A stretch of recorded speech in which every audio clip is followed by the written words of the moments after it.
flare to right field. Found the outfield grass, and Broken Bow has won the Mid-Nebraska League Championship.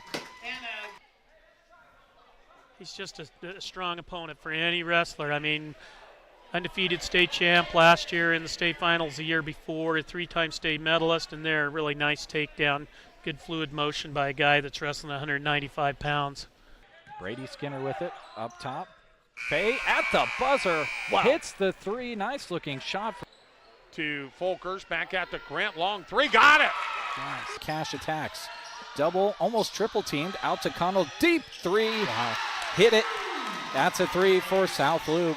I have to make sure I set my cruise control when I drive after I watch this event. Yeah, exactly. Car 204, the Yellow Viper of Ryan Firstenau. Oh. Hello to all our viewers out there. Thank you very much for tuning in.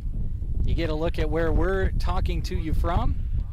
You get second, 6, and now 5. Pandorf atop of the key 3. Good! Pandorf at the buzzer.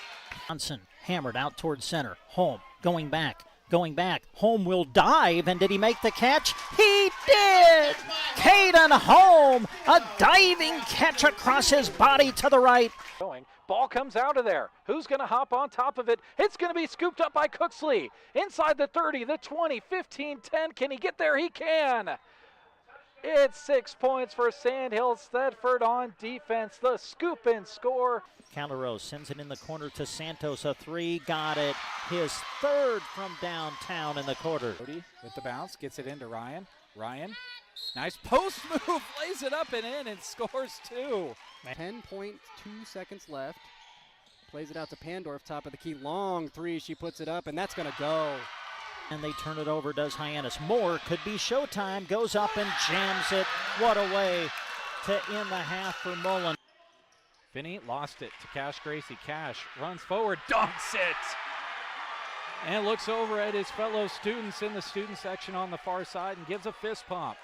Pass to the elbow to Jackson Henry, handoff Loy. Loy picked up by Miller. Loy bounces it inside to Henry. He'll put it up and score! And Ansley Litchfield has their first lead of the game. That's a good-looking car out of Laramie, Wyoming again. Can't get it to go. Lance Jones the rebound. Throws it ahead to Cash Gracie. He puts it home with one hand on the dunk.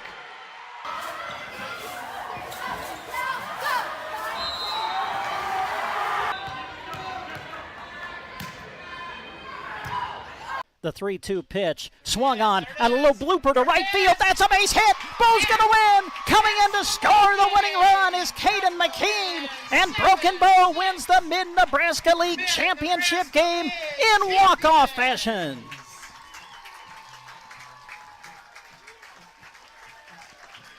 Carter Johnson, a little flare to right field. Found the outfield grass, and Broken Bow has won the Mid-Nebraska League Championship. He's just a strong opponent for any wrestler. I mean, undefeated state champ last year in the state finals the year before, a three-time state medalist, and there, really nice takedown. Good fluid motion by a guy that's wrestling 195 pounds. Brady Skinner with it, up top. Fay at the buzzer, wow. Hits the 3, nice looking shot. To Folkers, back at the Grant, long three, got it! Nice. Cash attacks, double, almost triple teamed, out to Connell, deep 3, wow. Hit it, that's a 3 for South Loop. I have to make sure I set my cruise control when I drive after I watch this event. Yeah, exactly. Car 204, the Yellow Viper of Ryan Firstenau. Oh. Hello to all our viewers out there. Thank you very much for tuning in. You get a look at where we're talking to you from. You get second, 6, and now 5. Pandorf atop of the key 3. Good! Pandorf at the buzzer. Johnson hammered out towards center. Home, going back. Home will dive, and did he make the catch? He did! Caden Home, a diving catch across his body to the right. Ball comes out of there. Who's going to hop on top of it? It's going to be scooped up by Cooksley. Inside the 30, the 20, 15, 10. Can he get there? He can. It's 6 points for Sandhills. Thedford on defense. The scoop and score. Calderos sends it in the corner to Santos. A three, got it. His third from downtown in the quarter. Cody with the bounce, gets it into Ryan. Ryan, nice post move, lays it up and in and scores two. 10.2 seconds left. Plays it out to Pandorf, top of the key. Long three, she puts it up, and that's going to go. And they turn it over, does Hyannis. More could be showtime. Goes up and jams it. What a way to end the half for Mullen. Finney lost it to Cash Gracie. Cash runs forward, dunks it, and looks over at his fellow students in the student section. Podcast of high school sports here on Central Nebraska's Sports Source. We want to say thanks to all the community-spirited businesses who bring you our coverage. We hope that you'll join us thanking those sponsors by giving them your patronage. Now, let's go live for our coverage of exciting sports action on Central Nebraska Sports Source.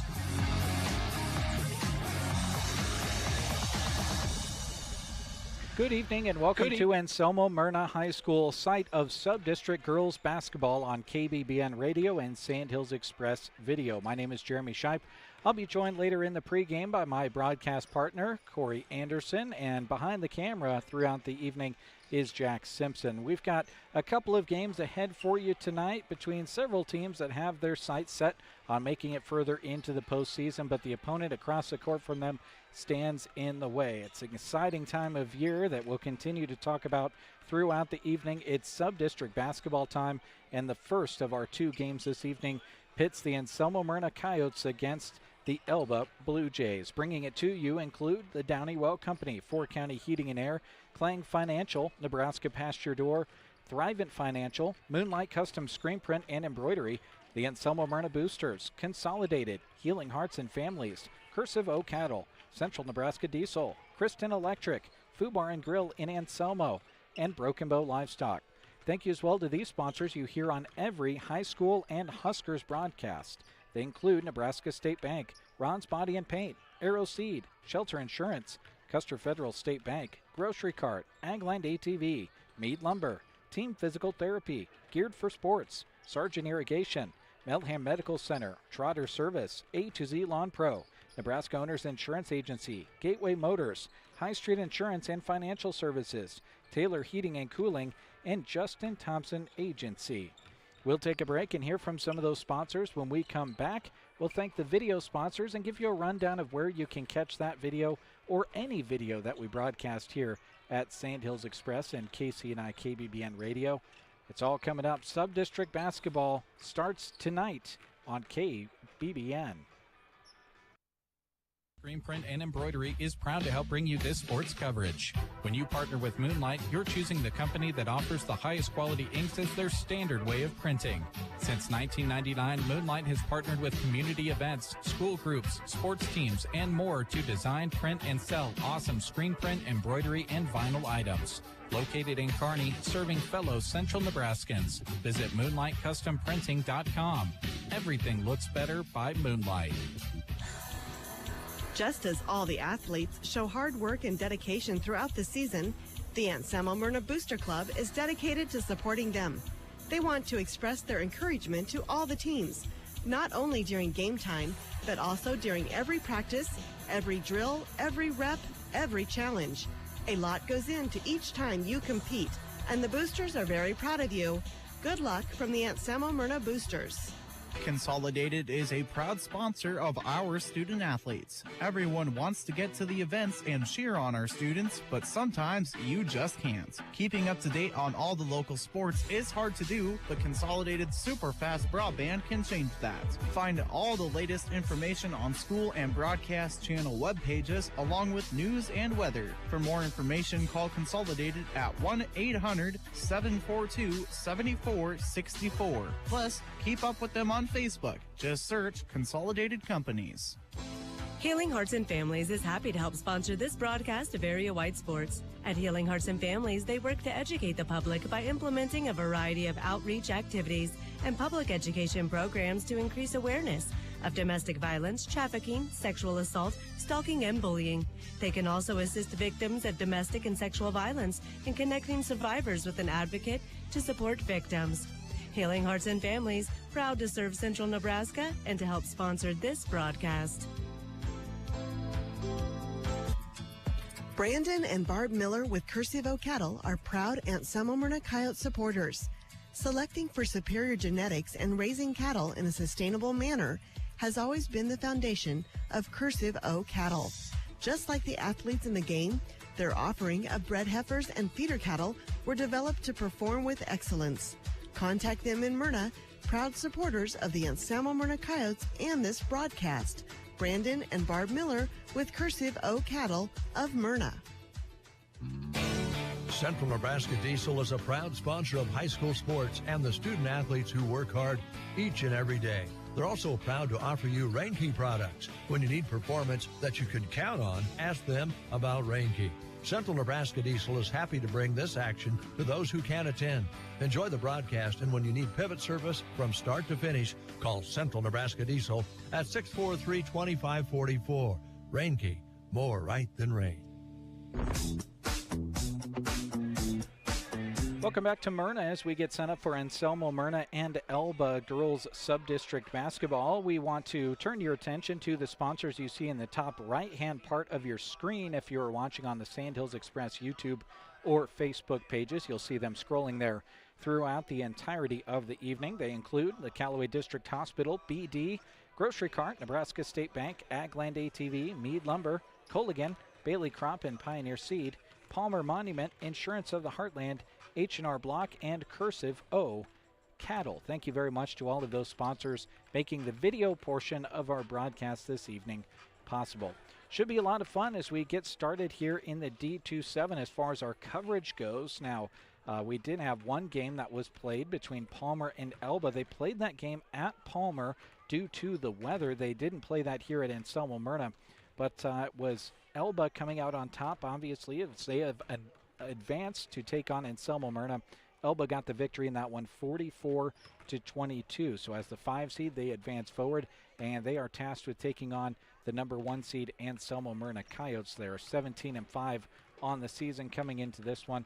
We'll break down some of the numbers and look at the schedules for these two teams coming into this one a little bit more when we come back. Now, later on in the evening, it'll be the 3 seed Sumner Eddyville Miller taking on the 2 seed Central Valley. That stands to be, at least on paper, a pretty good matchup. A 6-13 team taking on a 6-17 team. Other coverage that we've got coming up this week, don't forget that the Broken Bow girls, they are playing in the C18 girls sub-district at Milford High School. I can't say I myself have ever been to Milford, let alone in the school. Now they're the 2 seed. They're going to take on Grand Island Central Catholic, who comes in at an 11-11 500 record, and they have actually moved that game to Thursday at 6:30 Central. So they play the late game. Milford will be taking on the winner of St. Paul and Cozad in the earlier of the 2 games. So we'll have that game for you on our sister station, KCNI Pure Country, as we've got lots of wrestling coming your direction. Coverage unlike anywhere else in the state. We're bringing you live play-by-play of every wrestler from Wednesday, Thursday, Friday, and Saturday, start to finish, every single round, the whole way on KBBN. And I know that Brent, Mick, and Kirk are excited to get that started for the year 2025. That's kind of a glance at a few things. When we come back, we'll take a glance at these 2 teams. I'll welcome Corey into the broadcast, and we'll get you set up as we're in the D27 girls sub-district bracket. Coming up, it's Anselmo-Merna and Elba. We use it every single day. Kristen Electric is ready to help you with your electric projects in underground, farm, remodels, and new construction. If it needs electricity, Kristen Electric can get it there. Call 308-258-4164. They'll figure out a plan to get you on the way to having reliable electricity. For underground, farm, remodels, and new construction. Proud to support the Anselmo-Merna Coyotes by sponsoring this broadcast, Kristen Electric. Bohica LLC and Foo Bar and Grill are proud to be sponsors of this high school sports broadcast. Every community would benefit from having a Foo Bar and Grill because it's a great place for conversation and laughs with friends. Nebraska is known for its steaks, and Foo Bar and Grill steaks are the cream of the crop. Come enjoy excellent refreshments and food and watch some sports on the big screen at Foo Bar and Grill in Anselmo. Proud sponsors of this game broadcast and supporters of all area teams.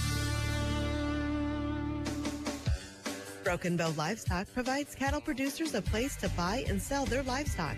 When you're needing to market or purchase, call Drew Gaffney at 872-1105 to discuss what Broken Bow Livestock can do for you. They are proud of their personalized customer service coupled with competitive livestock marketing. Call Drew Gaffney with your questions at 872-1105. He looks forward to making cattle auctions a breeze for you. Winter, spring, summer, or fall. All you got to do is call, and I'll be there, yeah, yeah, yeah. You've got a friend. Sometimes life changes just like the seasons. Do you have the right accounts for where you're at in life? Call or stop by any NSB branch in Broken Bow, Myrna, or Callaway, and they'll be there. Nebraska State Bank, member FDIC. You've got a friend. When your car gets dented, dinged, smashed, or smacked, the last thing you should have to worry about is it being in the right hands to get it fixed. When you choose Rod's Body and Paint in Broken Bow, your vehicle will leave their shop looking great. Don't forget, Rod can also help you with those windshield chips. Take care of them before they get worse and cost you more money. If your windshield already needs replaced, they can do that too. Rod's Body and Paint on the curve, west of Broken Bow. Don't let ice have you and your customers slipping and sliding about.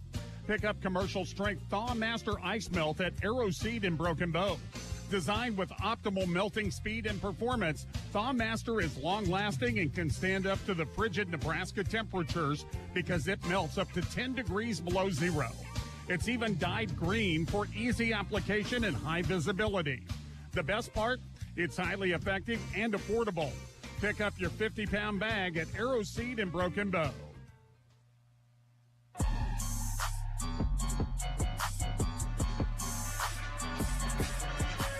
Welcome back to Anselmo-Merna High School, host of the D27 Girls Sub-District, which we've got 2 games ahead of here for you this evening. Welcome into the broadcast, Corey Anderson. Corey, glad to have you along for some girls sub-district action. A few brave souls have made it down the road from the separate communities coming here to Myrna to take these in. Should be a good, great night for basketball. It's kind of nasty outside. It's perfect for, it's almost like they designed basketball to be a winter sport by design, isn't it? Well, I think that's when it was invented by Dr. Naismith back in the late 1800s. I believe that's the story of winter. Find a winter activity when you can't do it outside, and this is a good one for sure.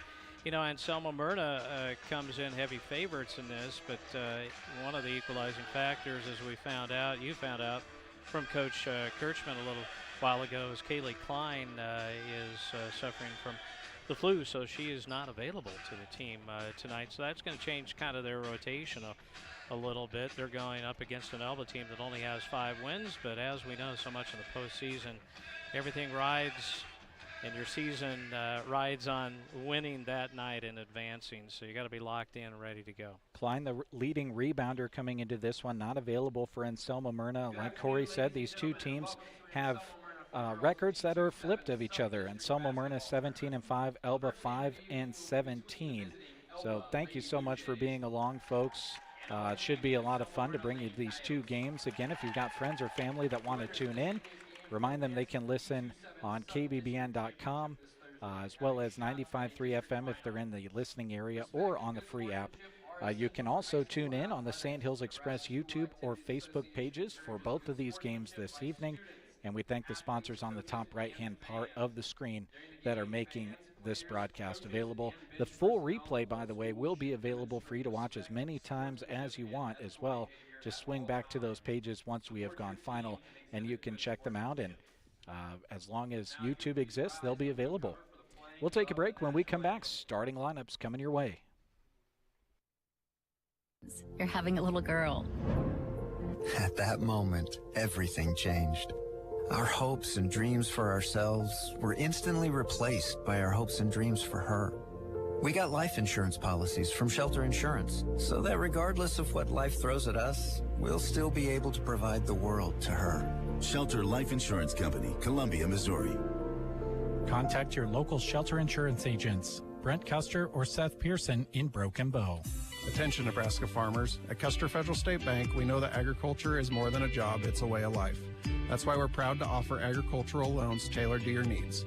Whether you're looking to expand your operations, purchase new equipment, or manage daily expenses, our experienced team is here to help. With competitive rates, personalized service, we're your partners in growth. Visit Custer Federal State Bank today, where your future grows. Custer Federal State Bank, rooted in Nebraska, growing with you.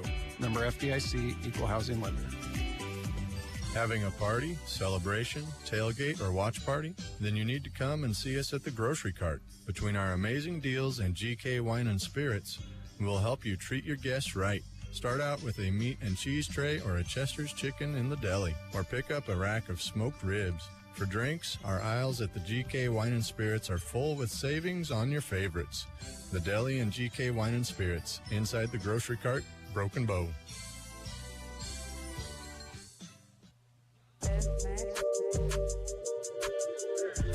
Welcome back to Anselmo-Merna High School. We are just about to get underway, and the one last thing we've got to do before we get underway is give you the starting lineups, and Corey's going to do that for you. Yep, your starting lineups for tonight's game are being brought to you by Downey Well and Myrna. They're proud to be your one-stop water source. From well drilling and installations of pumps and equipment to operational hookups, trust Downey Well. They welcome your calls to get the water flowing. For the Elba Blue Jays, 5-17 after their victory over Palmer yesterday, it'll be Lacey Barg. She is a freshman, 5'5". Addison Wysocki is a 5'6" sophomore. Geraldine Morrow is a sophomore, 5 feet, 7 inches tall. Valeria Lastra Castro is a sophomore, 5'6".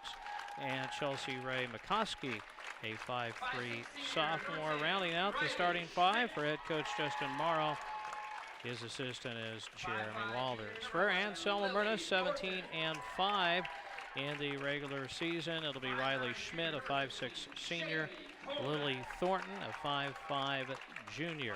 Shaylee Coleman, 5'9" junior, along with McKenna Miller, a 5'8" senior, and Rhiannon Myers, a 5'9" junior. Head coach of the Coyotes, Trent Kirchman, assisted by Maddie Bumgarner and Kirsten Myers. AM in the home whites with the red numerals trimmed in black. A little bit of red and black going on the side of their shorts. And for the Elba Blue Jays, it's going to be a big splash of purple on both their tops and bottoms, and a little sliver of gold down the side with gold numerals. Elba controls the tap. Blue Jays work the goal to our right here, just getting this D27 semifinal contest underway from Anselmo-Merna High School in Myrna. Point it goes to Lastra Castro. Now coming around is Barg. Barg shoves it on the floor over to Castro.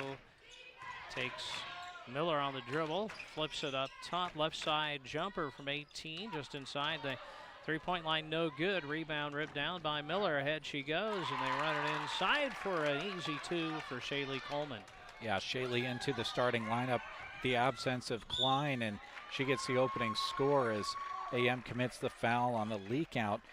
That's going to be something they store away in the bank, as Elba looked like they wanted to run the floor, and they got a trip to the line as a result.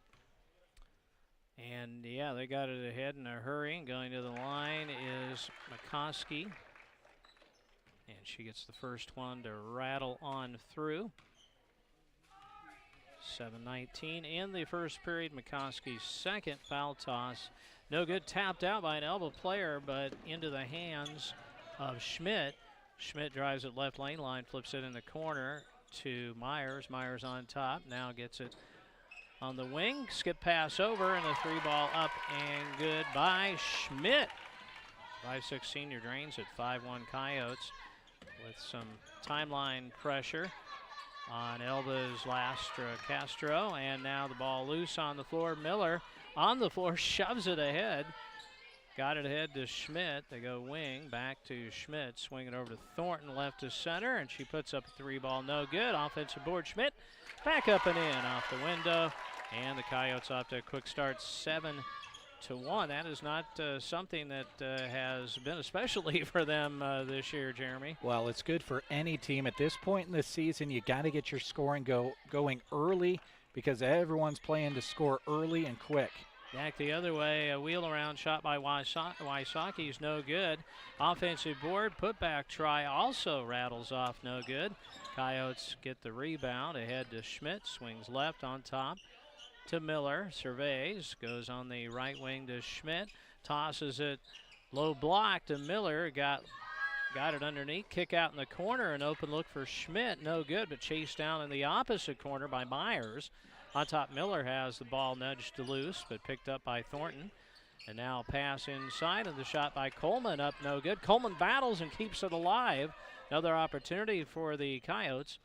Right side, Schmidt. On top, Thornton swings left. Long one put up by Myers is no good. Offensive board, Thornton. Thornton scoops it underneath, and the bucket up and in for Schmidt. She's got 7 of their 9 points here early. And I think the bigger thing is that Anselmo-Merna has a 7-1 rebounding edge, and we haven't even played 3 minutes. Castro clears the line, tosses to Morrow, and now comes right side, and we call it offensive moving foul. Screen, evidently, on Castro. I think they got that on Lastra, actually. Okay. Her first. Team's first. Yeah. Lastra Castro, yeah. And so 9-1, back over the Coyotes, trying to add to that lead. No good, but chased down off the miss. Thornton got it. Now they find Schmidt. She's over a 3. Halfway down, comes out. Going after it was Coleman. And they say it was off an Elba player before Coleman tried to save it in. Well, Elba in their victory in the start of this sub-district made 8 3-pointers. They could use one right now. Nice pass on the blocks right side. Miller, tough luck, circles around and comes out. Going to the floor, Coleman to try to keep it alive, but the Blue Jays snag it. Run up court, and then going up, getting the ball stripped, Wysocki, but they're also going to call a foul on the Coyotes here.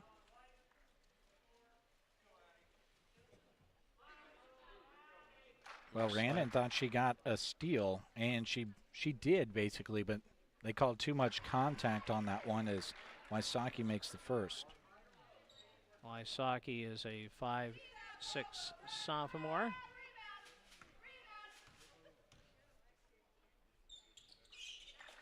And the second one up, also good, 9-3. The Blue Jays were stuck on one for quite a while. Wysocki, the leading scorer for this Blue Jay team, 13 points, also pulls down 7 rebounds a game.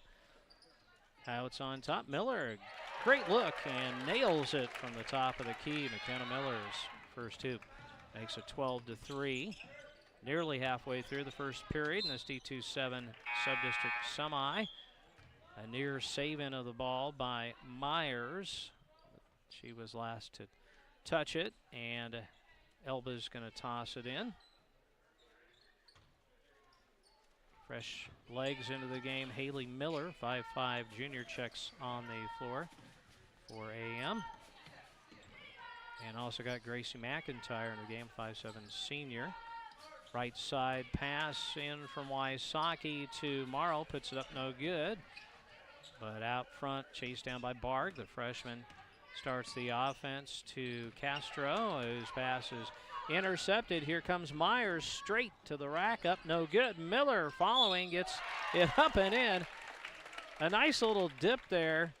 A little hesitation on purpose there, Jeremy, to get the gal in the air. That's a good way to do it, to draw the and one. And you know the Coyotes are happy to see McKenna Miller get off to a really good start. As she puts a few more points in, she's going to equal here in the first quarter basically almost what she scored in the game against Ansley Litchfield just a few short days ago. And with the free throw, the lead increases to 12, 15-3. Elba throws inside. There were 3 Coyotes waiting for it.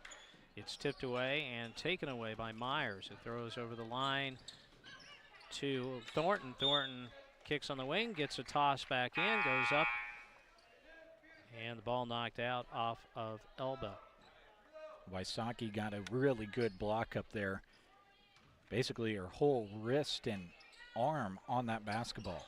Reagan Adams checks in for Wysocki, and Anselmo-Merna tosses in. Thornton puts up a long-range jumper, no good. Rebound is taken down by Adams into front court. Shai Rasmussen also in the game, a 5'3" sophomore. And now with it is Castro.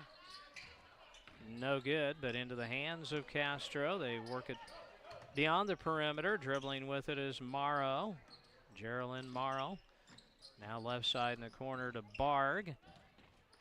Near the sideline, Castro has it taken away and driving to the hoop. Miller up, left it short, but it was juggled out off the hands of Castro to give Anselmo-Merna another chance. And now timeout by the Coyotes. They want to talk it over. 15-3 with 2:49 to go in the first. This sports broadcast is brought to you by 4 County Heating and Air. Owners Brian and Austin serve the area with more than 20 years of combined experience in the industry. Call for a free estimate and timely service. 4 County Heating and Air in Broken Bow, 308-872-2258. So Anselmo-Merna off to a very prodigious start, 15-3. That was a tough break for Elba the last time down. The basketball bounced off the foot of the official, would have gone out, and I think Elba would have retained possession, but it stayed in bounds. They were just fortunate that Miller missed that layup. Following the Elba timeout, the inbounds pass stolen by the Blue Jays. Up court they come. Now getting trapped along the baseline was Wysocki, trying to make a pass, and then a foul ensued. First one on Haley Miller. Miller gets the ticket. 3 fouls on the Coyotes. 5 1/4 gets you in the bonus. Here's an inbounds pass, and it gets away from Wysocki. Stolen by Myers. Ahead, here's the jumper just inside the foul line, and Miller drains it. 8 1/4. 17-3. She's on her game. Here's the step through the lane and an extra step. And traveling called by the official as Castro tried to gain a little extra room to get the shot off that time, and it cost her. And now we've got Schmidt back on the floor for the Coyotes. Turn across to her, now in the corner to Thornton. Back up Schmidt, swings it right to Miller. Deep in the corner, right side shot put up by Myers, no good, but an offensive board taken by Thornton. Put back up, a long ranger, no good. Miller, another offensive board. Thornton left alone, will take the 3, no good. Offensive rebound, Myers up, no good. Battle for the rebound, and finally able to save it in for Elba's Wysocki. Wysocki, Morrow, and then the toss inside to Wysocki, and it's tapped away off of an Anselmo-Merna player. That was a good job by Ryan, and just kept her arms up, made contact only with the basketball, and got the clean block.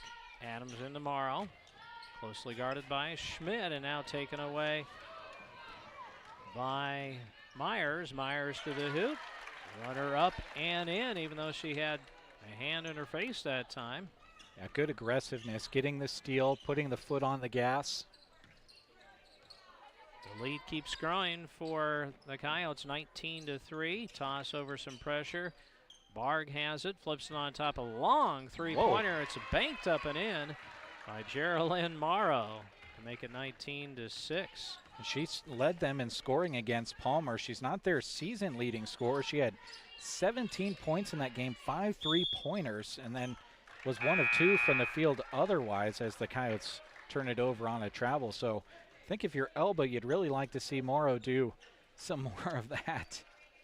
For sure. And after the turnover, the Coyotes going to put on some pressure, but handled well by the Blue Jays.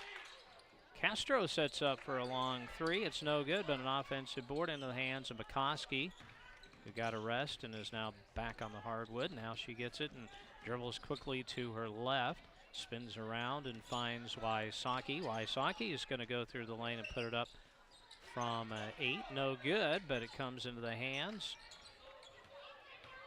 of McCoskey. No good. And finally the rebound taken by Miller. She's across, gives it to Coleman. Coleman got stuck inside and trying to extricate herself from traffic. Took an extra step for the travel violation. Just enough defense down there by Morrow to not foul, but kind of bump her a little bit, cause her to take that extra step. So Elba Blue Jays come the other way, down by 13. 7 seconds in the quarter. Morrow gets it off. Here's Castro back out. Morrow launches it right before the buzzer sounds, and it's short. First quarter in the books in favor of the Anselmo-Merna Coyotes. 19-6, Coyotes over Elba. Back with a second frame after we hear from a couple of sponsors on KBBN. To thank all of our customers for their business and friendships this year and look forward to working with you in 2025. Polaris has worked hard to keep bringing you the most reliable and powerful machines in the off-road market. Agland ATV is proud to keep that momentum rolling here in central Nebraska and strives to offer you the best in off-road sales and service. Agland ATV, West Highway 2 in Broken Bow. Always wear a helmet, never drink and drive.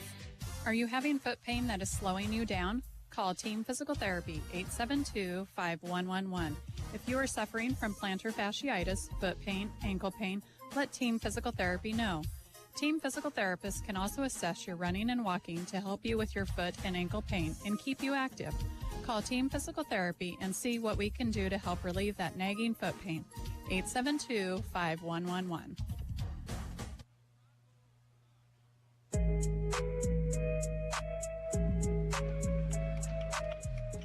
To Merna, where the home team has a 19-6 lead as we initiate the second period. Here's a long one by Miller, and nothing at the bottom of the hoop that time to make it 22-6. The drive by a Blue Jay, and the return pass in the lane is stolen by Miller. Takes a Euro step to her left, scoops it up, no good. Loose ball, and last touched by Elba. Wysocki got her hand on it, couldn't control it. I always like when your set play out of the quarter break works, and it worked perfectly for Anselmo-Merna. Tossed in. The wing over to Miller, left alone. She'll launch it and hit. Kenna Miller hitting everything in sight so far. 3 3-pointers, couple shots from the field, and a free throw, and now a steal. And Miller makes her way to the hoop, up and in. Maybe on her way to a career game, 27-6, although at some point, if the lead keeps growing, we're going to see a lot of reserve time for the bench players, no doubt. Here's the pass left side, comes back to Barg. Now to McCoskey. He's going to shoot it up and in. That was Barg who got the return pass, put it up and in from about 16. 27-8, 6:42 to go. Now quickly inside. The shot goes up McIntyre. No good. Rebound contested, knocked out off of a Blue Jay as the Coyotes insert Myers and Thornton back onto the court. In it comes to Thornton, left alone. She'll take the three, up and in. That's what Elba's giving him. And Anselmo-Merna making him pay. Here is the runner the other way. Straight to the hoop went McCoskey, no good. Rebound Anselmo-Merna. Coyotes press in hard. Schmidt blocked off, now sandwiched. And a timeout called by Coach Kirchman. 6:19 to go in the first half, 30-8. And we'll be back with more after this. I'd love for you to be a part of their great team. They offer competitive wages, the team environment, and day one benefits. Some benefits include health, life, dental, tuition reimbursement, and more. Apply online at bd.com/careers. You can also attend open interviews every Wednesday from 3 to 4 in Broken Bow. To start your great career, go to bd.com/careers or stop in at BD on Wednesday from 3 to 4. Again, that's bd.com/careers.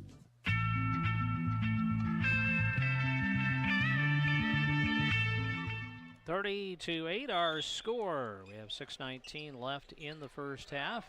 Coyotes following the timeout, inbound underneath, and Shaylee Coleman immediately goes up and draws a 2-shot foul. That's going to be the first foul on McCoskey. Only 2 fouls here in the first half total on the Blue Jays of Elba, and 3 whistled against Anselmo-Merna. So I know both these coaches happy with those numbers. 31-8 as the first one goes through, and nudge it up to 32-8. Both free throws sent through the net, and now the other way. Ball slips through Lacey Barg's paws, and it'll come back to Anselmo-Merna. Home folks enjoying this one so far. Here is Myers swinging to the right. Schmidt in the corner. Miller in the lane. Bounce pass, going to be turned on top. Down left side, Myers drives, dumps a nice pass in. The turn and the shot up and through for Shaylee Coleman. 34-8. Castro has it. Quick pass beyond the arc. Now inside Wysocki, surrounded by a trio of players. Kick behind the three-point line. Shot put up, no good. Clasping the ball, Coleman gets knocked to the floor. 16-8 is the rebounding edge for Anselmo-Merna. They're rebounding the ball while obviously shooting the ball very well. They're having the kind of game you want to have when you get into postseason play. Good start. Coaches love rebound domination, that's for sure. Here's a nice give and go, and Myers unable to hit it, but they keep it alive, and then Coleman bumps into an Elba player. And I think they call her for traveling there.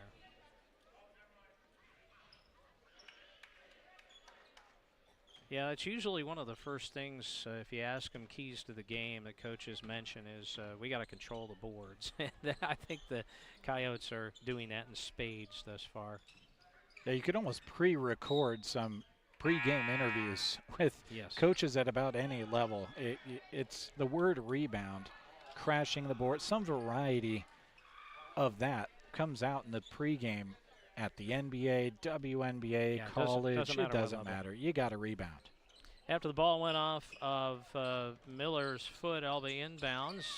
The three taken by Wysocki on top, no good, into the hands of McIntyre. Ahead to Miller. Miller throws on the wing. Myers swings over. And an open look for Thornton. Clanks off, no good, but there's Thornton to swoop in and get the ball back. Runs it out to the perimeter. Now to McIntyre. Runs to the hoop, puts it up and in. The senior gets 2. Yep, gets into the scorebook with that score. 36-8, 4.5 minutes remaining in this first half. Girls D2-7 from Merna.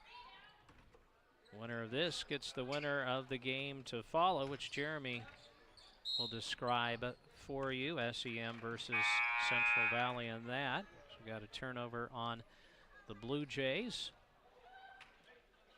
Wysocki leaves the court. And Adams, 5'7" senior, comes onto the hardwood as we've got a new player, Carly Hopt, a 5'6" sophomore in the game for the Coyotes. Pass down to the block, loose on the floor, a scramble. Great job, Kenzie Russell. Checked in a moment ago, but her pass is intercepted, and the Blue Jays come the other way. 3-ball up, just scrapes the rim into the hands of Miller, the 5'5" junior. Will lead the charge up court, send it in the corner. Long one hopped, overshoots the goal, and it's touched out off of Bartak. So some reserves in the game for Coach Kirchman here, midway through the second. You always like to see Mallory Bartok get in there. She's a really strong rebounder. Likes to had an eye on that basketball as soon as it went up and had the best chance at it. Just couldn't quite squeeze it. Into front court come the Blue Jays. Return pass to Morrow. She'll go on the wing. Now down to the baseline. Ball slapped out front. Now with it, Wysocki makes a move to the elbow. Kicks in the corner. Gets it back. Dribbles in. Takes 15-footer. And it was deflected off of Miller and intercepted. Here comes Thornton driving in left side. Shot off the glass too strong, but coming from behind to keep it alive was Miller. Now work it over to Thornton. Deep wing right side shot. No good. Rebound to Elba. Morrow clears the line. Plays catch with Wysocki. Now goes over right side. Swung to the corner. Shia Rasmussen. Work it to the elbow. Adams fumbled. Got it back out. McCoskey hands it off to Morrow. Long one taken left side. Good. Give Wysocki the 3 ball. 2.5 in the first half. 36-11. 25-point advantage. Bounce pass down low. McIntyre turns. Flips it on top. Long one taken short. Bartok keeps it alive though, and now pass intercepted to the hoop is McCoskey. And it was, they call a foul there. I believe they did. Got Lily Thornton on the foul. Not a bad one, of course. You always say that when you've got a leak out and a player that would have a wide open layup otherwise. Probably worst part about it is that it was Lily's second. But only 2:13 left to go here in the first half, so not all that bad. So McCoskey to the line. First one's no good. Couple of check-ins for Anselmo-Merna. Tenley Potter in the game. 5'3" freshman. Second one good, 36-12. Also got Kenzie Russell, another freshman in there. And Kyra Schmidt, 5'3" sophomore. So the second 5 set for Riley Schmidt, who shoots it right side. Long one, no good. Out of bounds off the home team. It went straight through the legs of an Elba player over there. That was Pizzoza, who had it shoot right off the rim and go right between the knees and out of bounds. On the dribble right side, Wysocki, 2 steps underneath, spots a teammate. Morrow puts it up and in. That was a good sliver pass along the baseline. 36-14, 140 left. Cross line and then shuffling the feet. Called on Miller. They believe that was Kyra Schmidt they on get that one. Kyra Schmidt on that.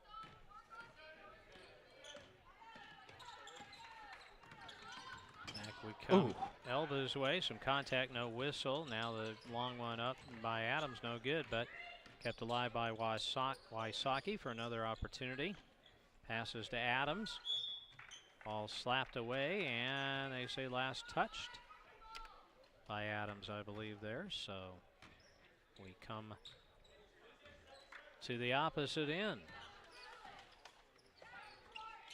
Schmidt crosses the line. Now shot hard off the glass in the lane from Kenzie Russell. Rebound Elba. Toss it right side, and Bezzosa shoots it up, no good. Scrapped for and gotten by Potter.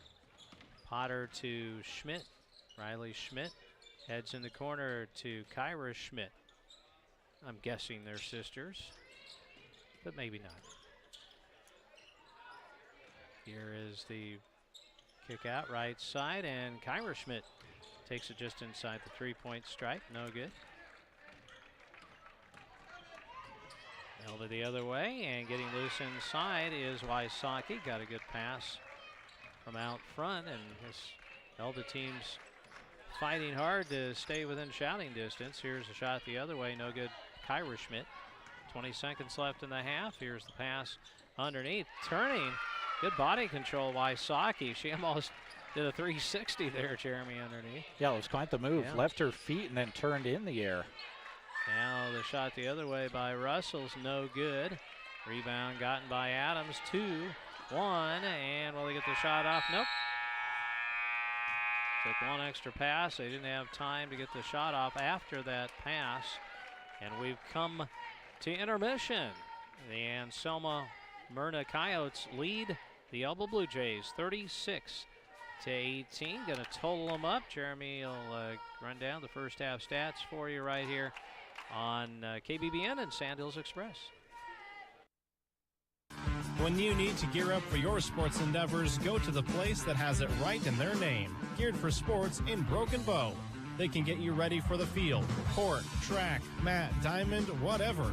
Shop their wide selection of items, and if they don't have what you need, talk to Scott to see if he can get it for you. Sports gear, athletic wear, footwear, and everything in between as at Geared for Sports, located on the west side of the square in Broken Bow. Ready or not, here comes the chilly season. Are you already noticing some cold drafts coming into your home, chilling the air? Don't make your heating system work harder than it needs to. Talk to Mead Lumber in Broken Bow about insulation solutions to keep the cold where it belongs, outside. The helpful staff at Mead Lumber in Broken Bow can offer solutions that will save you money when the weather gets chilly. Talk to them today, East Highway 2, Broken Bow, Nebraska. Sargent Irrigation may be known worldwide, but their roots are right here in central Nebraska, something they are very proud of.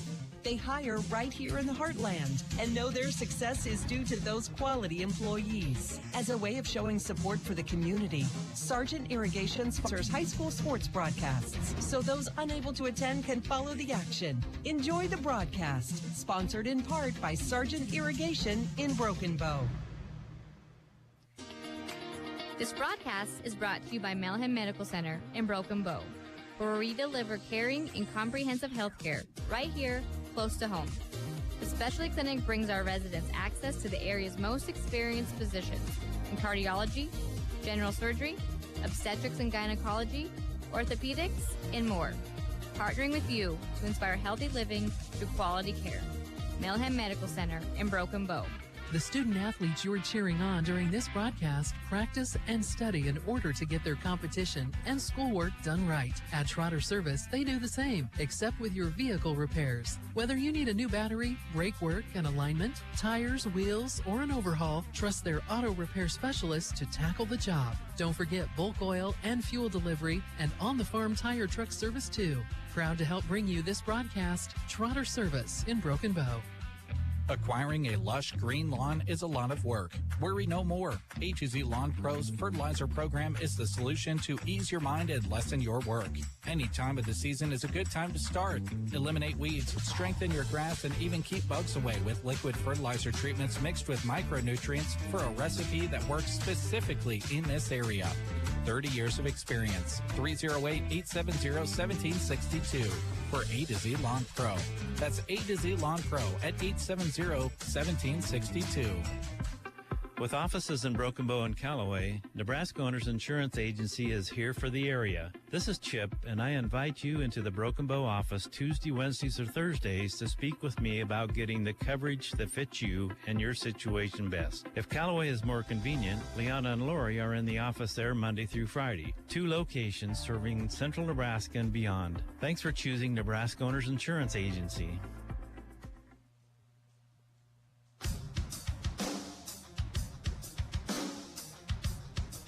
Welcome back. Halftime of this girls D2-7 subdistrict basketball game, and Anselmo-Merna getting off to a hot start and able to go in at halftime up by 18, 36-18 our score.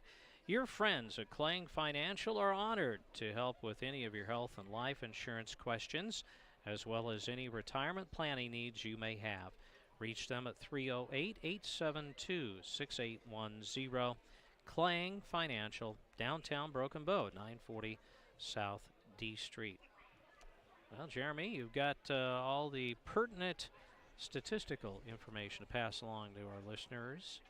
Yes, I do. We'll pass it along. Again, like Corey said, 36-18 is the lead for Anselmo-Merna here at the half. Elba went on a little bit of a run there at the end of the second quarter, stringing together some rebounds to pull closer in that category and knocking home a couple from the field. But all in all, first half largely dominated by the Coyotes of Anselmo-Merna. Let's first take a look at the scoring for the home team Coyotes. They are led in scoring by McKenna Miller, who had 16 points, 6 put in by Shaylee Coleman, 7 for Riley Schmidt, a 3 put in the second quarter by Lily Thornton, and then 2 apiece from Rhiannon Myers as well as Gracie McIntyre. Anselmo-Merna, we talked about the rebounding numbers. They were largely dominant on the boards. I talked about those few rebounds at the end of the second quarter for Elba, but it's a 23-14 rebounding edge for Anselmo-Merna over Elba at this time. Anselmo-Merna also, we talked about how teams that coaches want to see their teams really sell out and rebound well in the postseason. They also want to see free throws being made. 3 for 3, Anselmo-Merna taking advantage of all 3 of their opportunities at the charity stripe. Taking a look at the scoring for Elba. Let me get a rundown here. Want to make sure I've got everything correct here. 9 for Addison Wysocki. 5 put in by Morrow. 2 for McCoskey, and a 2 put in by Lacey Barg to round out the scoring for Elba. They were 4 of 6 from the free throw line. Not a bad percentage for the Blue Jays in comparison to Anselmo-Merna's 3 for 3. Haven't really seen a lot of fouls. It's not an overly physical game, is it, Corey? It's just kind of been a pretty clean game. You like to see that in some aspects.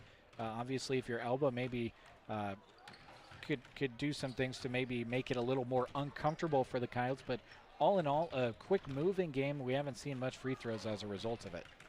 Yeah, I think both teams, of course, Anselmo-Merna hot behind the arc, but they're not shunning getting the ball inside. They've got a really good inside-outside game going and collapsing Elba's defense. And I think for Elba, that was their plan coming in. They were just kind of crossing their fingers that the shooters for AM would not be hot from the outside. That has not been the case. I think Elba really wants to get the ball to the hole, and they're trying to do so, but they're not having much success. They did have a little success, I guess, the last few minutes of the first half, and they worked the ball a little bit better, and they seemed a little more comfortable against A&M's reserves, I would say. Coyotes lead at 36-18 over Elba. We'll see what the second half holds here in the D2-7. Again, make sure you stick around. We've got the 2 and 3 seed matchup. Central Valley facing Sumner Eddyville Miller later on. You'll be able to watch that on the Sandhills Express YouTube and Facebook pages and listen to it right here on KBBN Radio as well. A word from our sponsors, and then second half action coming your way. Right now is the time to visit Gateway Motors in Broken Bow. Select 2024 Jeep Wranglers are over $10,000 off. Or get your hands on a 2024 Ram Rebel 2500 over $7,500 off. Select Ram 1500s are over $12,000 off. Or go with a 2025 Jeep Grand Cherokee L over $5,000 off. Don't wait to save. Savings are in the thousands right now at Gateway Motors, Chrysler, Dodge, Jeep, Ram in Broken Bow. Configuring the Bluetooth, deciding who controls the music, remembering where you parked. Why are simple things sometimes so complicated? Thankfully, with an auto owner's insurance independent agent, getting the right coverage for your vehicle doesn't have to be one of them. So you can get back to more important things, like remembering if you're on the 3rd or 4th level of the parking garage. That's simple human sense. Hi, this is Nate Bell with High Street Insurance and Financial Services in Broken Bow. See us online at hsip.com. See possible. The team at Taylor Heating and Cooling are big fans of our area student athletes and are proud to help bring you their accomplishments on the radio. Just like these bright students keep a cool head in the heat of competition, Taylor Heating and Cooling is ready to help keep you cool with their services. If the season calls for heat, they're ready with repair and new install expertise there as well. Financing is available because sweating or shivering in your home needs fixed now, not later.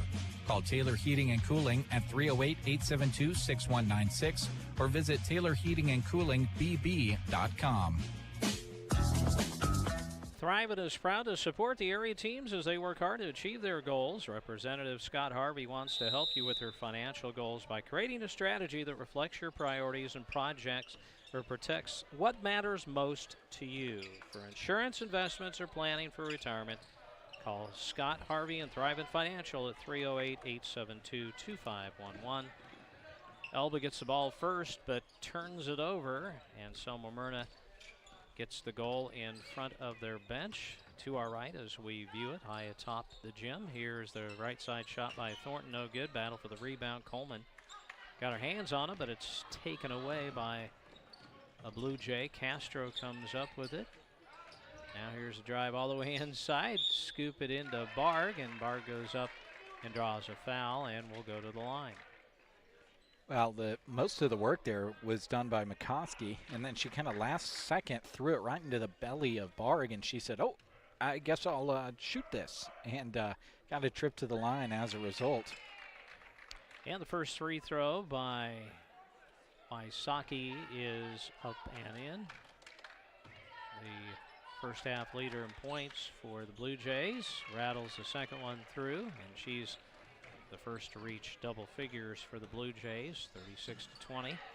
Now pass the other way is intercepted by Geraldine Morrow. Morrow across, being hounded by Miller. Miller extending that zone out to the timeline and tapped away into the backcourt. It was off A&M, therefore the Blue Jays allowed to get it. And the pass inside, Wysocki in the paint, kicks out to the corner, and the shot up and in, a 2. Put on the line by McCoskey. 36-22, the Blue Jays coming out of the gate with some fire here. And now the toss inside, and they're going to call a little bit of body contact as Castro knocked it away, and she'll pick up the foul. I think they got that on Lastra. Yeah, and my roster says Lastra Castro, so that's what I'm going with Castro for the last name. Here's a open look, but nothing but air that time. And now the steal by McKenna Miller took it away from Morrow. 38-22. Wysocki heads it inside. Berg trying to keep it away from a defender, loses control, and it's over to Anselmo-Merna. Haley Miller going to check in, 5'5" junior, saw a lot of action in the first half. Riley Schmidt will sit on the bench, as it were. It's a unique bench here. I think of all my years of doing games, that kind of in-cut bench off the stage, a little different. Here's a long one, put up by Thornton, no good, and a good job by Barg to keep Thornton from being able to get to that. That's one thing we've learned about watching Lacey Thornton. As soon as that shot goes up, she's after it. She gets a lot of offensive rebounds that way. Now the inbound's taken away. Good inbound pressure and deny defense there led to a steal, and Miller gets fouled as she goes up after the steal. Well, you mentioned Lily Thornton. Those types of things are contagious too. Coaches love to have players out on the court as much as possible, because you see your teammate give an effort, you're more likely to give effort yourself, whether consciously or subconsciously, so that's a big plus. Miller misses the first. Second one is going to tap the rim a few times before dropping, and the score goes to 39-22, 2 minutes into the second half. Ball tapped away, but retrieved by Lastra Castro. Now on top, and the whip pass intended inside for Wysocki is tipped out. Elba will inbound near the corner, far side as we view it. Lastra Castro will toss it up high, and it's tipped away by Myers. You mentioned that bench earlier, now that the ball bounced onto it. Similar bench to what you witnessed in Dunning, too. It's true. Here is the Nice pass and the running shot, scoop shot underneath. Wysocki adds to her point total. Great inbounds play. 39-24. Miller going to try to answer from the right elbow, and it rolls around, takes the toer and drops. 41-24. Long pass the other way. Thrown over the head of Wysocki and over to the Coyotes. 20 points on that make for McKenna Miller now. It's funny because I haven't been paying attention to the shot clock, but we haven't needed to. Nobody's run it down. I don't even know if we got a shot inside of 10 seconds on the shot clock as Coleman is tied up and Elba forces turnover. Inbounds pass. And now trying to dribble out of it was McCoskey, but it was tapped away. But then Elba is able to intercept in the lane, and Laster Castro headed up court. Reach and foul will be called. They're going to get Miller on this one. Haley Miller. I've got her for 2, and that's confirmed by the scoreboard. Always nice to have that scoreboard confirmation. Toss comes in. Addison Wysocki moves top of the key, and she is able to stripe it right through that time. That's one of those ones that just looked good right when it was coming off of her fingers. Elba seems to be playing with more confidence here in the second half. I will note that thus far. I mean, for them, it's their season. Might as well come out and let it all hang out. Nothing to be tight about for sure. Here's a dribble penetration by Miller, and as she put it up, got fouled, so she'll get a practice her free throw stroke. Looks like they gave that to Laster Castro, her third. First free throw no good by Miller. The leading scorer for this AM team. Second one no good, trying to keep it alive, Myers. But had a foot on the line as she was trying to save it back in. So 4:38, it's over to Elba, 41-27. Elba's gained 4 off of that halftime deficit. Here's Morrow right side. Good guarding by Miller. On top, Barg shoves it between the rings. Dribble penetration, Laster Castro, and she is taking some contact, get a foul. And they got this one on Miller, and it's her third, Haley Miller. Subs in the game for AM. Riley Schmidt and Gracie McIntyre. Here's the toss in. Wysocki taps it out in the corner. Now to Morrow. Coming around to take it is Laster Castro. Out by the volleyball line. Good defense by McIntyre. Here's Wysocki looking to make an entry and out of bounds. I thought perhaps it might have been deflected, but it was not. The referee gives it back to the Coyotes. And now Elba wants a timeout. Justin Morrow uses another timeout, and this is a full timeout. We'll take a break here from some of our sponsors on KBBN. American Family Insurance. That's because the future can be unpredictable, but no matter what's in the forecast, we'll help you feel protected so you can enjoy the dreams you've worked hard for with peace of mind. Save up to 23% when you bundle home and auto. Products not available in every state. Visit amfam.com to learn how discounts may apply to you. American Family Mutual Insurance Company, SI, and its operating company, 6000 American Parkway, Madison, Wisconsin. Visit Justin Thompson Agency or call 308-872-5252. This broadcast is brought to you in part by Moonlight Custom Screen Print and Embroidery. Have you seen all those awesome t-shirts when you attend state competition? There's a good chance Moonlight has printed what you're seeing. They love partnering with local schools to put your athletic and extracurricular achievements on apparel for fans. Ask them about screen printing, embroidery, and more promotional products. Located in Kearney, serving fellow Central Nebraskans. Visit MoonlightCustomPrinting.com. Everything looks better by Moonlight.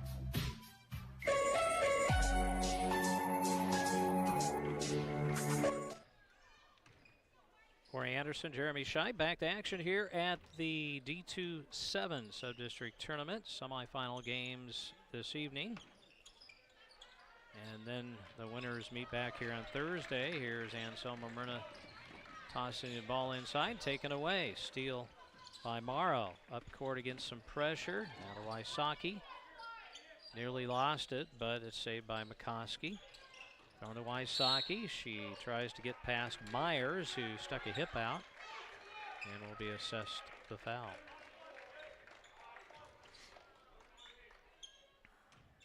Before the shot, so Elba will toss it in underneath their basket. Just a second on Rhiannon. Fourth on the Coyotes in this quarter.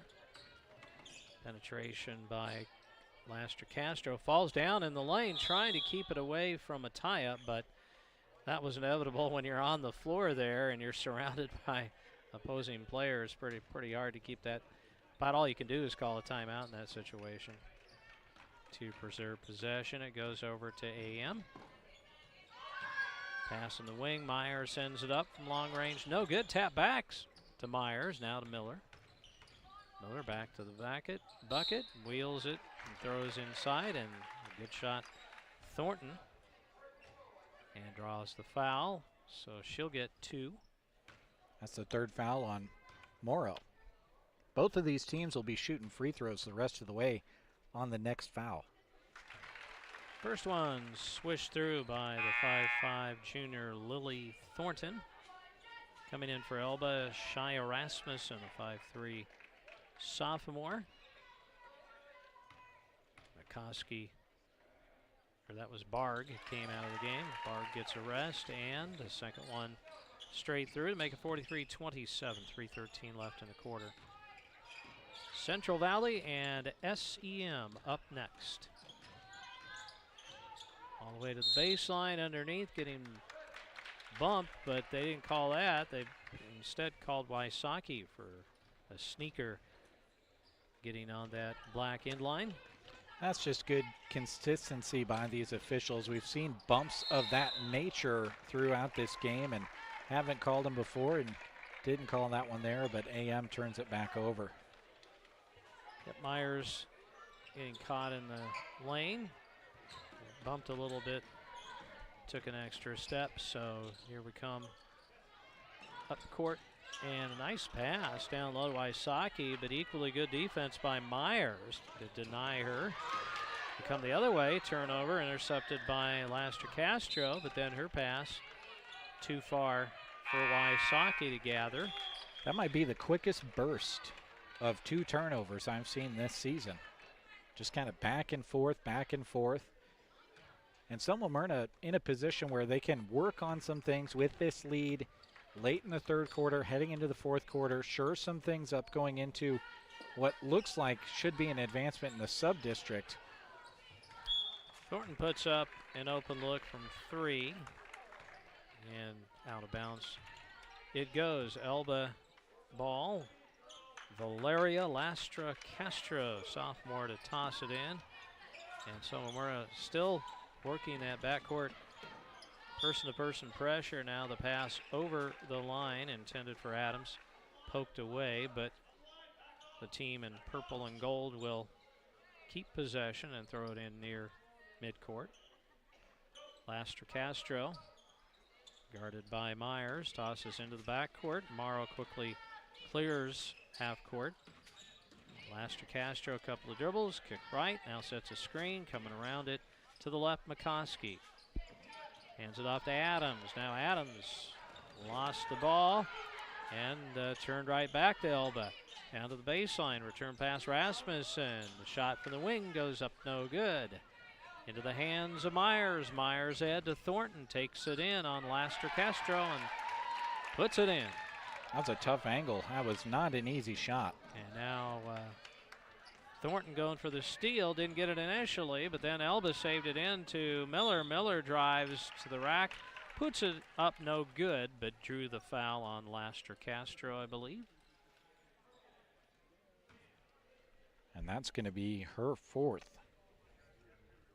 With 1:39 to go in the third, some attrition may be coming in this one. Miller on the foul toss, in and out. Since she reached 20, we haven't heard from McKenna since. She's missed 3 straight free throws. Those are her most recent opportunities at some points. Let's see if she can get this one in. There you go. That's the reverse announcer's curse right there. Knocks that one home. In between the first and second tosses, Shaylee Coleman re-entered the lineup for the Coyotes. It's 46-27. $1:34 left in the third. Run into the corner. McCoskey wants to dribble all the way around, give it off to Rasmussen. Her pass loose, and it's picked up by Coleman. Then reaching in, trying to dislodge it, Rasmussen. And what'd they call that time? Tie ball. Tie ball. Yep. That was a really good job by Elba, not just accepting that they had completed the turnover and running back. They kept active hands, and now they're on their own baseline. Adams shows it in, near side corner, working on top. Now around, a quick drive to the hoop, but a little too much on the scoop shot by McCoskey, but yet it is last touched by the Coyotes, so another opportunity for the Blue Jays. Looking in, Adams, and that looked like that went off the foot of Coleman. Out of bounds off of Coleman's foot, so he just moved the inbound to closer to the corner here. Looking in, Morrow gets a return pass from Wysocki. Shot up, no good. Rebound taken up to Miller. There's nobody but a backboard and rim to greet her. Nobody got back for Elba, and an easy layup for Miller. Now back the other way. Miller goes up against Morrow and is going to elicit the whistle. Pretty good grab of the basketball up top there by McKenna, but for lack of a better way to describe it, there was just a lot of arms flying around in there, and it got to the point where it was just maybe made a little bit more sense to call a foul there. The situation that the game is in, it just kind of called for it a little bit. There was just a lot of fingers and wrists and arms flopping around there as she went in there to try to block that. Geraldine Morrow made the first, missed the second. However, Wysocki gets the rebound. She goes up and gets hacked, and that will get her to the line.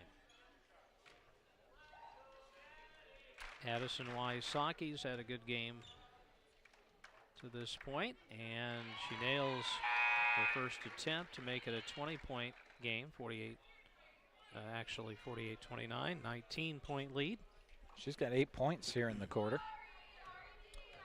Myers places McIntyre as the second one up and in, and now it's 18, 48-30. Under a minute remaining in this third period.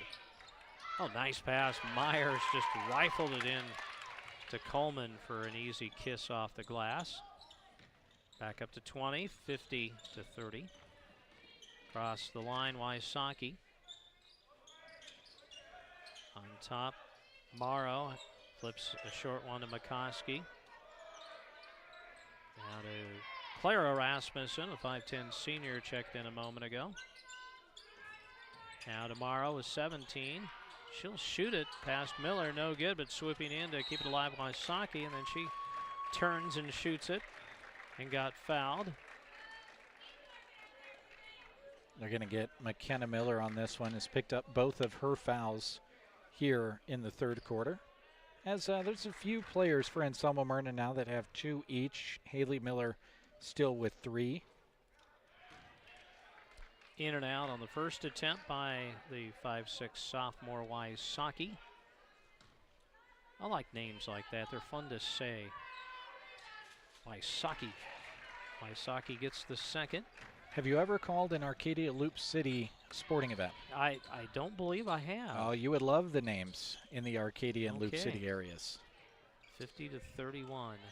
Right side, long one put up by Myers at the buzzer. No good. It would have counted had it dropped, but Off the rim, no good. We played 3 in this D2-7 girls sub-district semifinal. The Coyotes lead the Blue Jays 50-31. And Jeremy and I will return after you hear from some more sponsors. Just as all the athletes show hard work and dedication throughout the season, the Anselmo-Merna Booster Club is dedicated to supporting them. They want to express their encouragement to all the teams, not only during game time, but also during every practice, every drill, every rep, every challenge. A lot goes into each time you compete, and the boosters are very proud of you. Good luck from the Anselmo-Merna Boosters. Consolidated is a proud sponsor of our student athletes. Everyone wants to get to the events and cheer on our students, but sometimes you just can't. Keeping up to date on all the local sports is hard to do, but Consolidated super fast broadband can change that. Find all the latest information on school and broadcast channel web pages, along with news and weather. For more information, call Consolidated at 1-800-742-7464. Plus, keep up with them on Facebook. Just search Consolidated Companies.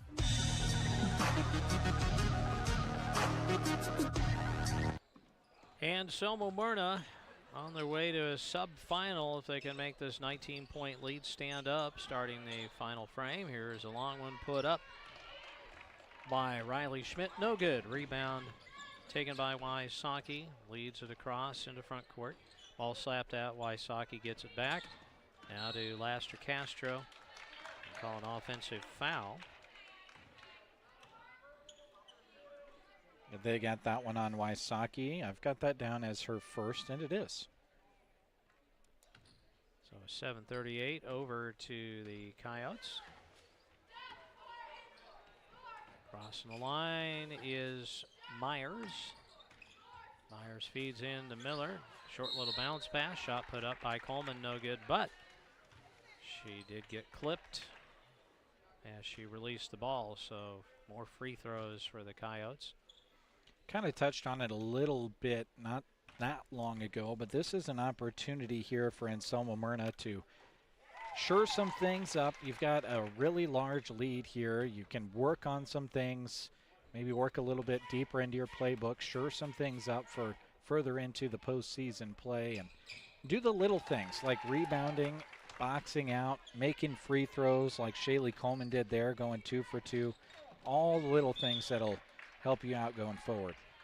Bring the ball over was McCoskey, but got going too fast, lost the ball out of bounds, and the Coyotes will have another opportunity to edge the lead up higher. Haley Miller's in the game, gets it in. McKenna Miller now back out, right side shot put up. Riley Schmidt, no good. Into the hands of an Elba Blue Jay. Laster Castro across, pivoting. Now finds McCoskey.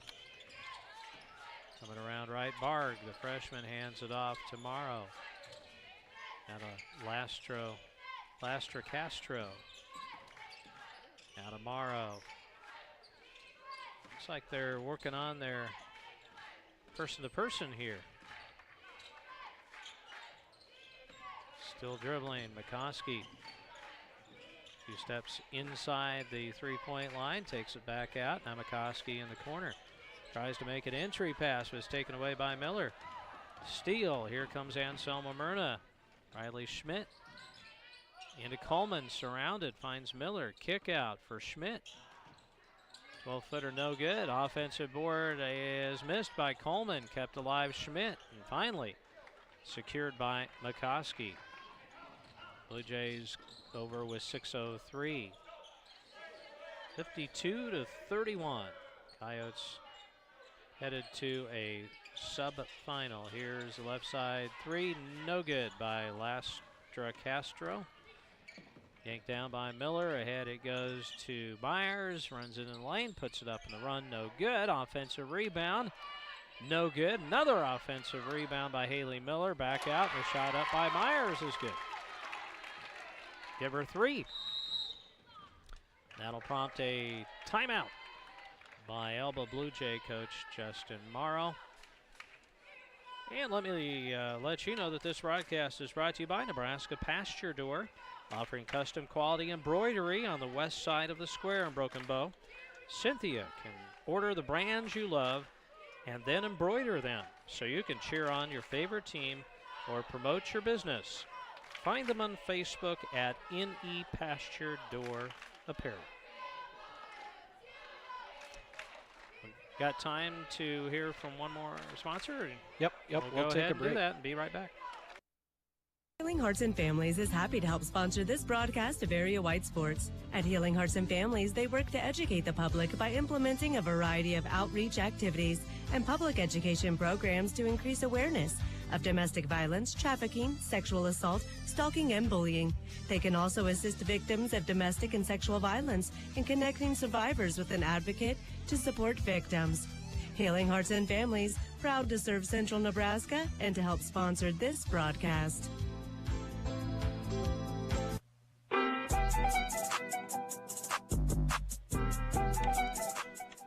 .532 remaining in this D27 subdistrict semifinal. And Anselmo-Merna Coyotes lead 55-31 over the Elba Blue Jays. Elba tosses it in. Lastra Castro finds Geraldine Morrow. Very young team, this Elba crew. Wysocki back on the floor. Gathers, throws left side to Barg. Lastra Castro to Morrow. Got to get moving. And now it's short pass taken away. Steal by McKenna Miller to the hoop from the left side, puts it up too strong. Rebound, Wysocki. Thrown over to McCoskey. Now the pass by Morrow inside taken away. Another steal by the Coyotes. Across the line, right side, Myers feeds it in to Miller, and she gets the ball to crawl over and in. McKenna Miller adds to her game-high total. Got 23. 57-31 with 4.5 minutes remaining. 25, excuse me. I missed a 2 in there. Okay. Wondered about that. Here's a long one by Lastra Castro, no good.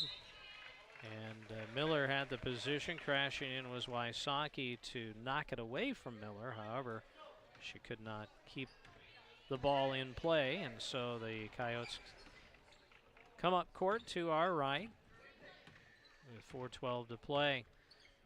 Rhiannon Myers to the wing, now to Miller, who eludes Morrow and got fouled on her path to the hoop. She'll be back at the stripe. She has spent more time at the line than any of her teammates, coming in at 68%. And Morrow just fouled out, so she heads to the bench and only got half a quarter to go here, but it's a really good effort for her this evening. Had 6 points in the game. And up and in by Miller. Marina Pazzosa, 5'5" sophomore, replaces Morrow. Miller knifes the second one straight through. 59-31. This has to feel good coming off of a not scintillating performance to wind up their regular season against Ansley Litchfield. Long one, no good, but slipping in for an offensive putback is McCoskey. 59-33, AM the other way. On top, slips through Miller. Getting to it, McCoskey. Three-point try, Lastra Castro off the mark. Elba goes after it. Great effort to save it in. Now to Pazzosa. On top. Coming around, McCoskey. Scoops left side. Barg puts up a long one, no good. Into the hands of Miller. Haley Miller. To Thornton on top. McKenna Miller splits two defenders, puts it up, no good. Would have counted had it dropped. McKenna Miller back to the line.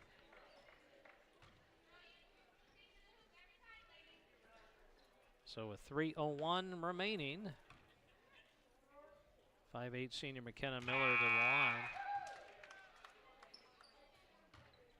Safe to say, I think she'll be all conference.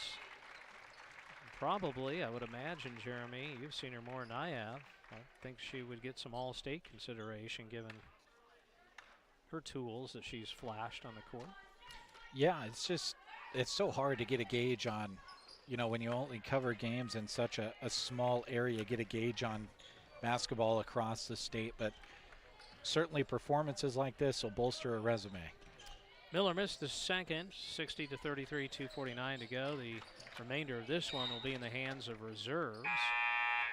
Miller will be the last starter to check out of the game for Anselmo-Merna. Tinley Potter takes her place.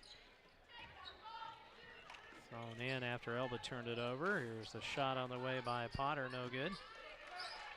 That's what you like. You get your chance, you come in, so the very first opportunity to shoot, you're going to shoot it.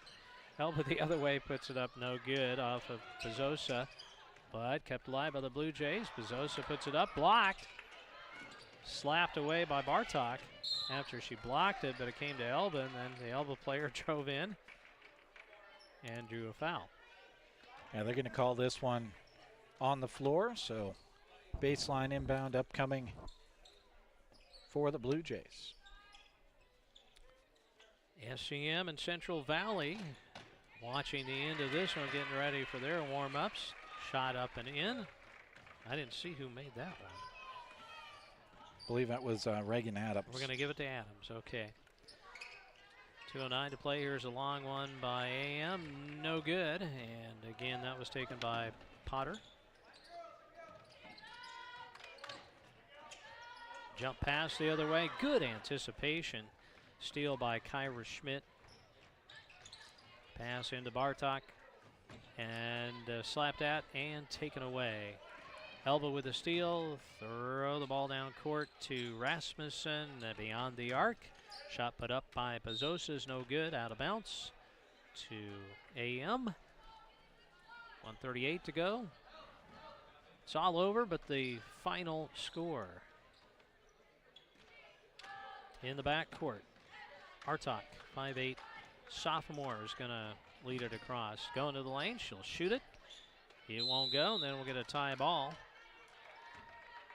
between Adams of Elba and Schmidt of AM. Elba has the arrow, so they will enjoy another possession. Here is the shot put up by Pizzosa, no good. She's not shy on releasing the ball towards the hoop. And the other way, Carly hopped. We saw a little bit of action in the first half. Had it slapped away off an Elba player. 68 ticks remaining. Hopped, fires it on top. The free throw circle, driving to the left, Potter. And long one left side put up by Hop, no good. Off the iron, into the hands of Pizzosa. Brings it across the line, now off to Ava Gragoski, I believe, is the last player suited up to get in the game. Ball was nudged away. Pizzosa made a great effort to save it from going into the backcourt, but then stolen. And then we've got contact and a foul, putting Kenzie Russell to the line. You get Pizzosa on this one, her first. And Russell will go to the line. Astor Castro replaces Rasmussen.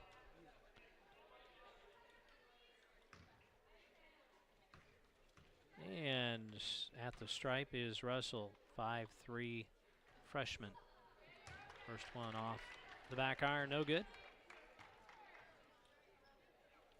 Coaches also love getting their younger players as much postseason experience as possible, and both these teams able to do that today. Second one, we have a lane violation by the shooter that time. She missed it, so I guess in that sense didn't matter, although they might have got an offensive rebound. Elba crosses the line. Pizzosa throws right, gets it back, and bothered by Russell. Did they also call a foul on Russell? They did. Her second. A little too much slapping at the ball that time. 32.2 on the clock. Thrown into Adams.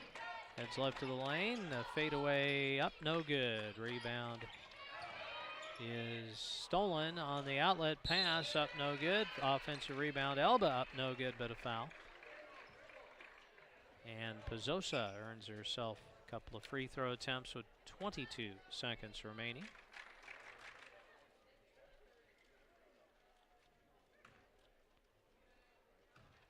Marina Pizzosa, 5'5", sophomore. Banks it in. That's hard to do. You ever tried to do that on purpose? No. Shoot free throws and try to bank it in? That's hard to do. It's up and no good. Missed the rim. Just got backboard on left side, so that's going to require a toss in underneath the basket by Kenzie Russell. Russell looks against full court pressure. Passed over the pressure into the hands of Carly Hopt. Kick out, open 18-footer, swished through by Kyra Schmidt. 62-36, 8-7. Loose pass into the hands of Hopt with 4-3. Throws ahead to Schmidt. Time's gonna run out as Schmidt made a pass. Final score reads Anselmo-Merna 62, Elba 36. We'll hear from some sponsors and come back with some final statistics for you here on KBBN and Sandhills Express. They're a great team. They offer competitive wages, the team environment, and day one benefits. Some benefits include health, life, dental, tuition reimbursement, and more. Apply online at bd.com/careers.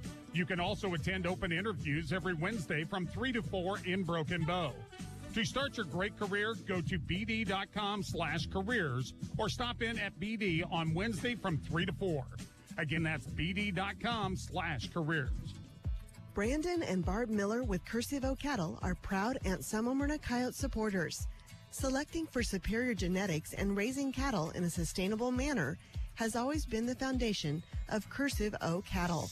Just like the athletes in the game, their offering of bred heifers and feeder cattle were developed to perform with excellence.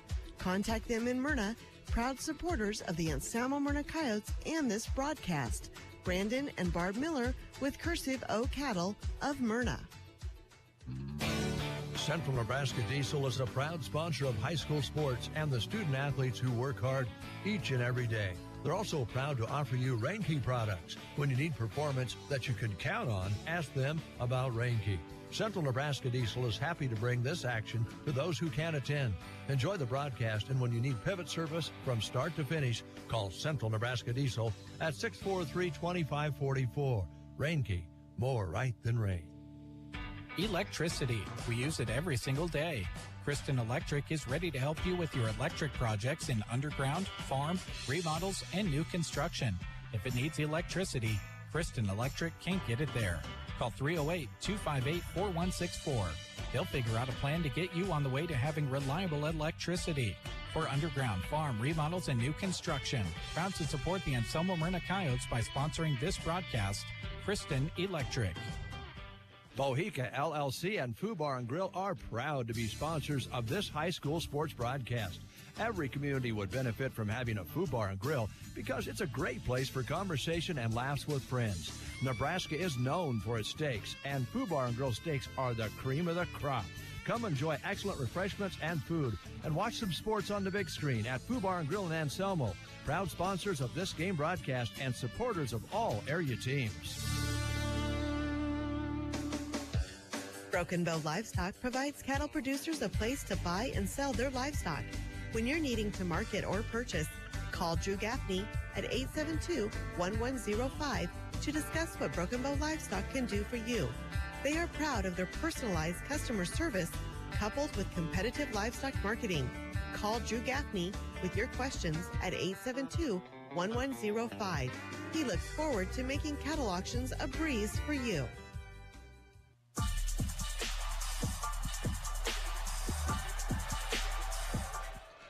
(62-36), Anselmo-Merna advances into the sub-district final, and they'll be facing the winner of the game coming up between Sumner, Eddyville, Miller, and Central Valley. That game is scheduled to be played Thursday evening at 6 o'clock here in Myrna. Jeremy, you have the final totals. Yep. Let's take a look at them. Leading the Elba Blue Jays was Addison Wysocki, had 19 points to pace them offensively, 19 of their 36 points.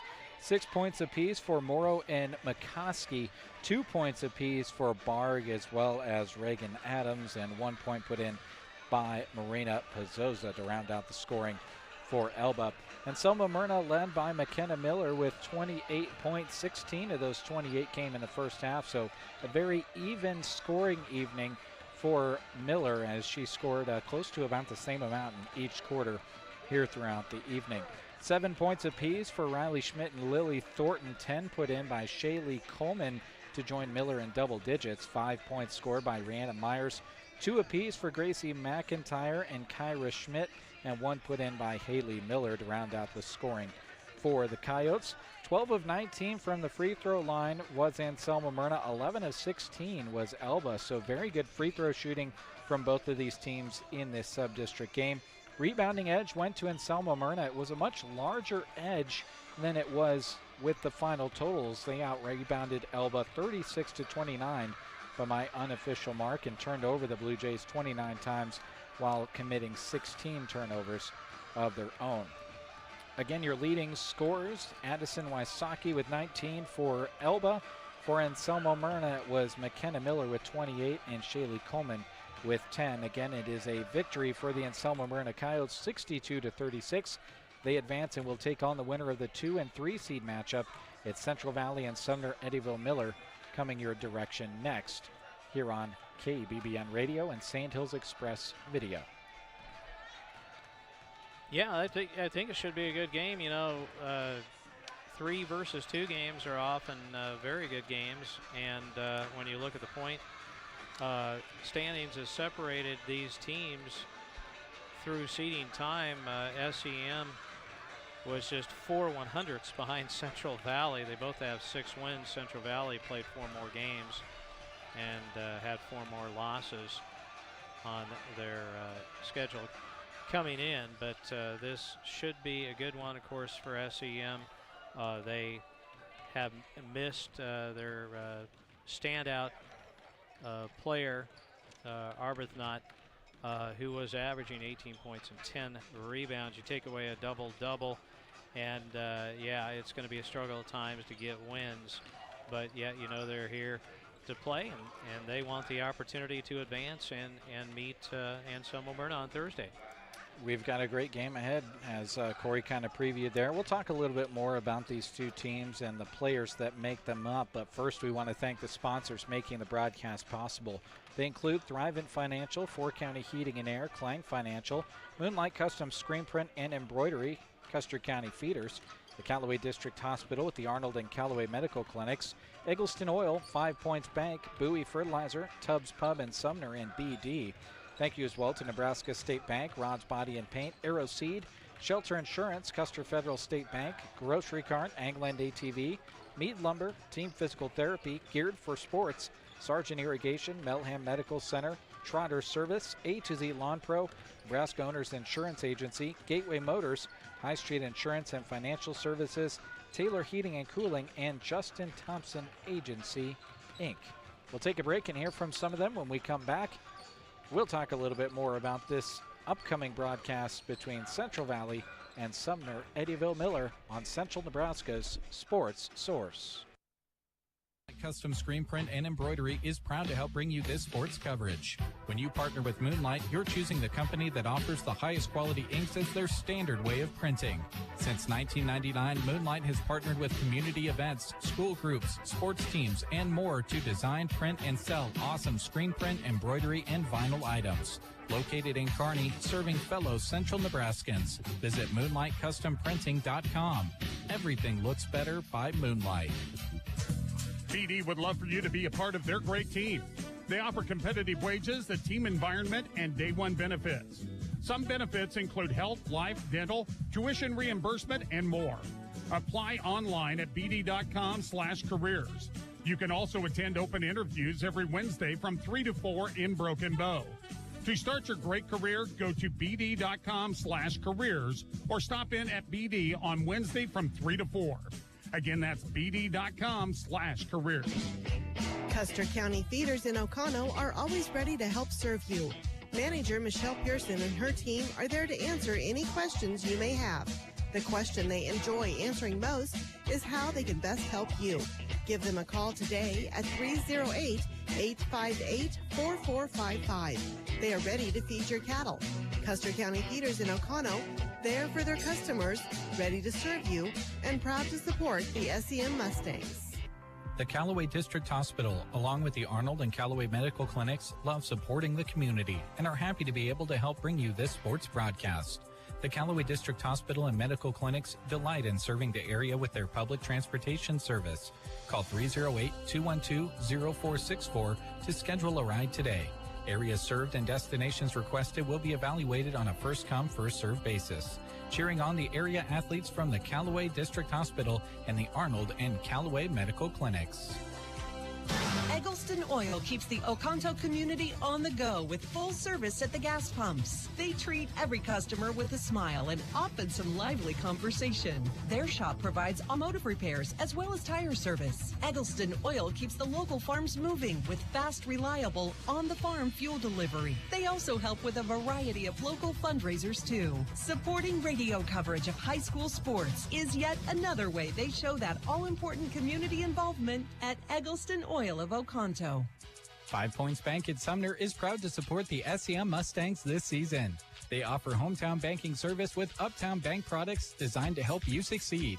5 Points Bank has locations in Sumner, Grand Island, Kearney, Hastings, Lincoln, and Omaha. So no matter where you are, they're there to serve you. Whether you're opening your first account or starting up a new business, they have the expertise and resources to help. Good luck, Mustangs, from 5 Points Bank. Member FDIC, Equal Housing Lender.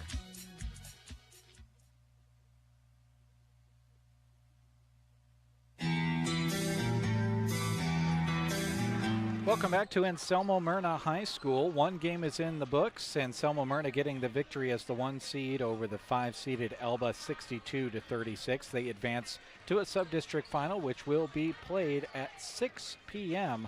on Thursday. You'll be able to watch it and listen to it right here from Central Nebraska's sports source. You'll watch and listen to it, but that will be a video-only broadcast, as we will have games going on our sister station, KC&I, and we will also have state wrestling coverage for you as well. So the Sandhills Express YouTube and Facebook pages will be the ones that you'll want to tune into.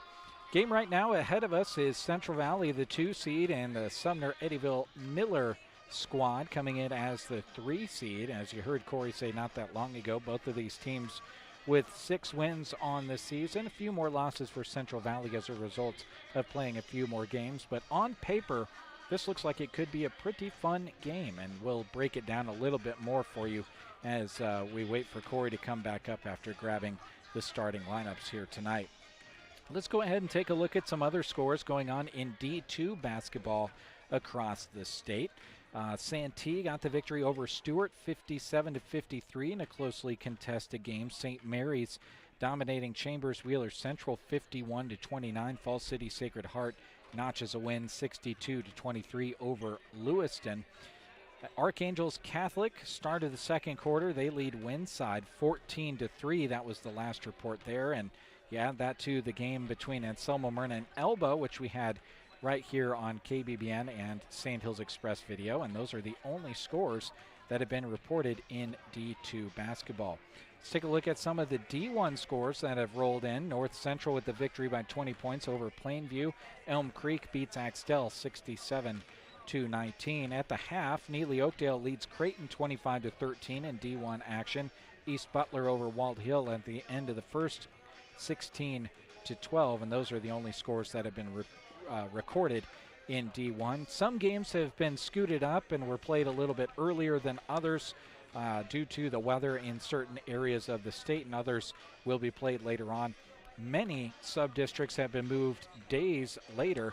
That is the case when it comes to the sub-district, the C18, that involves Broken Bow as the 2 seeds. St. Paul and Cozad not going to play until tomorrow, which means that bunny bracket game would be a day before the next round games, the semifinals, which will be on Thursday. Broken Bow facing a 500 team in Grand Island Central Catholic on Thursday on our sister station KCNI Pure Country at 6:30. The game before that will be the winner of St. Paul and Cozad taking on the 20-1 Milford squad at 5 o'clock. So that's what's going on a little bit when it comes to sub-districts. Of course, we'll have the sub-district final from here in the D2-7 on video for you on Thursday.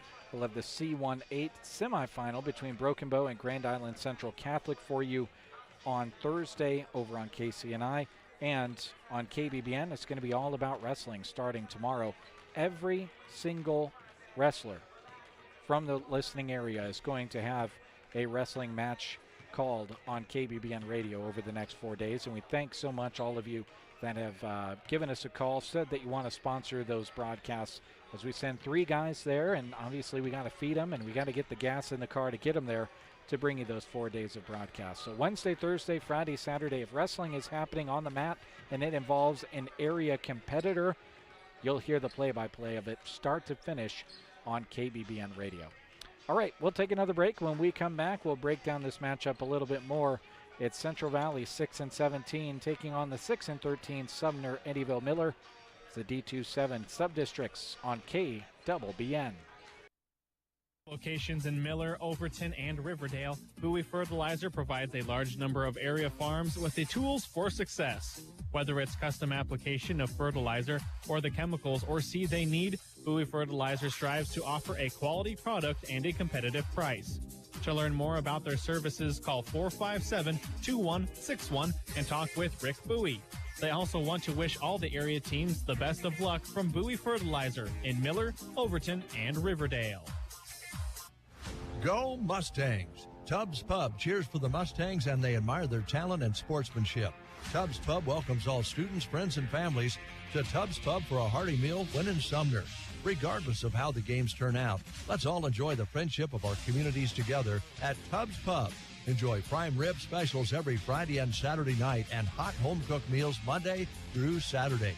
Let's all eat at Tubbs Pub in Sumner. Winter, spring, summer, or fall, now all you got to do is call, and I'll be there, yeah, yeah, yeah. You've got a friend.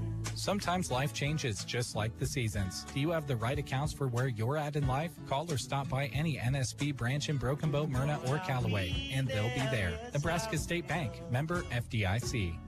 Got a friend. When your car gets dented, dinged, smashed, or smacked, the last thing you should have to worry about is it being in the right hands to get it fixed. When you choose Rod's Body and Paint in Broken Bow, your vehicle will leave their shop looking great. Don't forget, Rod can also help you with those windshield chips. Take care of them before they get worse and cost you more money. If your windshield already needs replaced, they can do that too. Rod's Body and Paint on the curve, west of Broken Bow. Are prairie dogs wreaking havoc in your pastures? Then get rid of them with Rosol from AeroSeed. Rosol is a restricted use pesticide approved for use on prairie dogs by licensed pesticide applicators between October 1st and March 15th. Rosol is an easy-to-use bait that provides excellent acceptance, has superior weatherability, and proven reliability. To learn more about Rosal, call or stop by Arrowseed in Broken Bow today. Hurry up, dude. The game's about to start. Nothing beats spending the day watching the game with your buddies. Dude, I'm literally right here. Let's do this. Which is why a shelter insurance renter's policy is key to your winning game plan. It protects things your landlord's policy doesn't. Dude, where's your TV? What? No way, dude. Like that flat screen TV that just got stolen. Contact your local shelter insurance agents, Brent Custer or Seth Pearson in Broken Bow. Welcome back to Anselmo-Merna High School, side of the D2-7 girls basketball sub-district tournament. I'm Jeremy Scheib.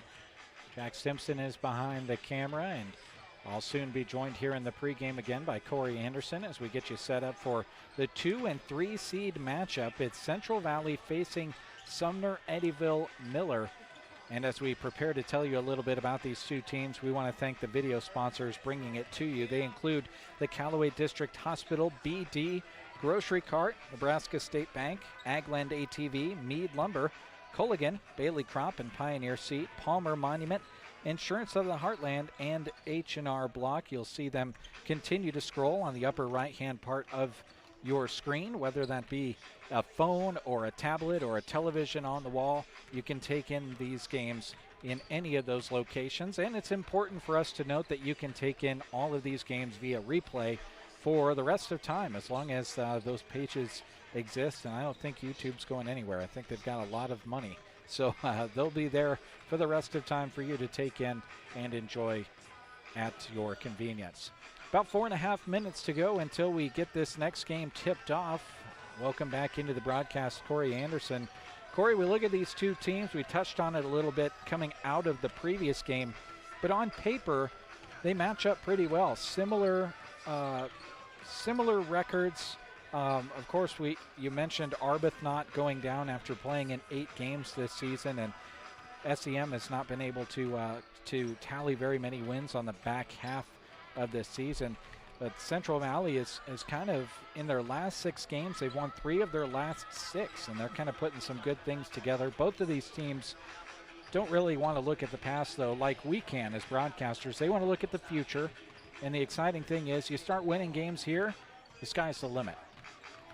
Well, I mean, it's a fresh start. No matter what your record is, it really doesn't matter. It's your confidence level, your approach, how you feel, and just getting some momentum going into the postseason. And then, getting off to a good start is always important as well. Saw that in the first game with Anselmo-Merna. But, as the coach's old cliche, it's been around forever, everybody starts the postseason 0-0. And these two teams, I think, are coming in with some confidence. You wouldn't necessarily get that by just looking at their record, but I think they feel well about where they're at. I get that sense talking to the coaches just a couple of minutes each. I went down there and got the starters and talked to the coaches, and I think they both feel good about their chances. And of course, SEM, when you get that punch to the gut there in the middle of the season, losing, I think you could probably safely say that Arbuthnot was an all-state candidate. When you lose a player like that, you have to get everybody to buy into new roles because she did so much for them. So I think they've done that. I talked to Luke Brown a little bit about that, and he says, it's taken them several weeks, but they feel good about, the way they've responded to that, the adjustments that they've made to it. And likewise, talking with the Central Valley coach Devin Beck a little bit too. He feels good about where they're at. They lost a player who quit a couple weeks ago, believe it or not, Taylor McIntyre, but they, it seems like they're playing well right now and have some confidence. So, it just comes down to, can you find a matchup that you can exploit? Maybe get a couple girls in foul trouble. Central Valley's not that deep, but I don't think SEM is either. So, fouls could play a lot into the outcome of this one. Taking a look at some of the numbers, Jacelyn Hoos, the leading scorer with Arbuthnot out with that injury at just over 12 a game, also leads rebounds. Same story there, 9 a game for her. On the other side, Central Valley led in scoring by Bentley Dugan with just over 12 per game.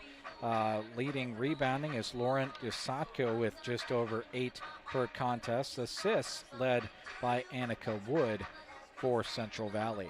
We'll take a break. When we come back, starting lineups headed your direction on Central Nebraska's Sports Source, KBBN Radio, and Sand Hills Express Video. Attention Nebraska farmers. At Custer Federal State Bank, we know that agriculture is more than a job, it's a way of life. That's why we're proud to offer agricultural loans tailored to your needs. Whether you're looking to expand your operations, purchase new equipment, or manage daily expenses, our experienced team is here to help. With competitive rates, personalized service, we're your partners in growth. Visit Custer Federal State Bank today, where your future grows. Custer Federal State Bank, rooted in Nebraska, growing with you. Member FDIC, Equal Housing Lender. The Grocery Cart is happy to sponsor this sports broadcast. Inside GK Wine and Spirits, the key word for us is variety. We have a large selection of Nebraska-made beers and a bunch of seltzer choices, too. There's a wine that will pair well with any meal. Our shelves are full with everything from sweet to dry. Did I mention awesome prices? For your good time or to wind down your day, shop GK Wine and Spirits inside the Grocery Cart in Broken Bow.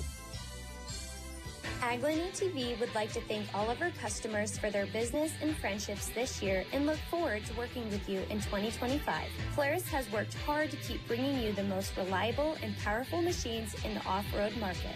Agland ATV is proud to keep that momentum rolling here in central Nebraska and strives to offer you the best in off-road sales and service. Agland ATV, West Highway 2 in Broken Bow. Always wear a helmet, never drink and drive.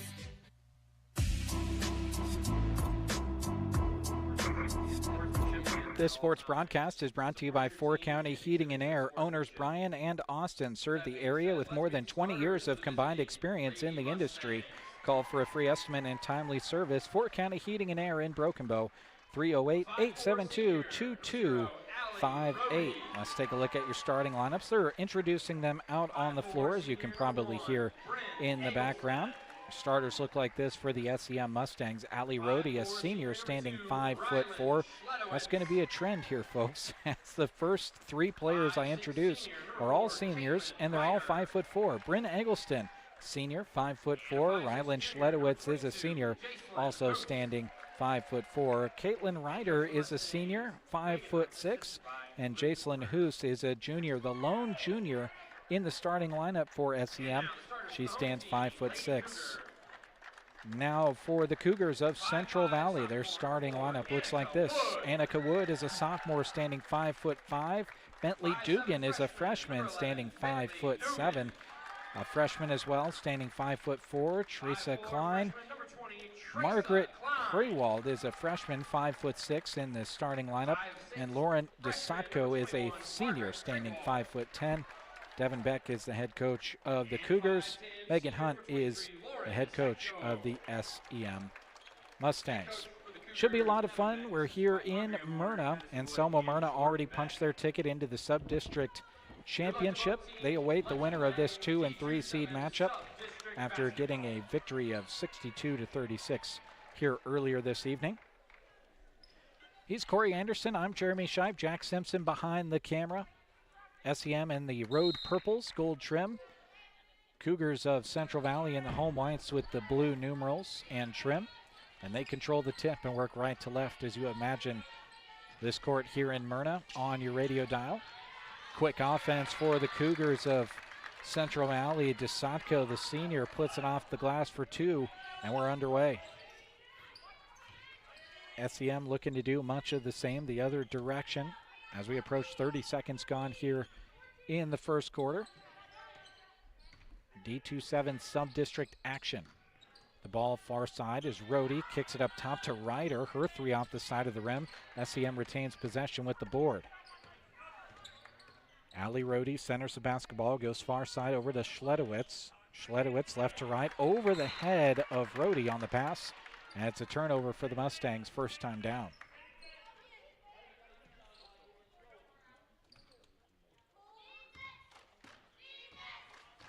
Cougars with possession after the turnover. They work the half court.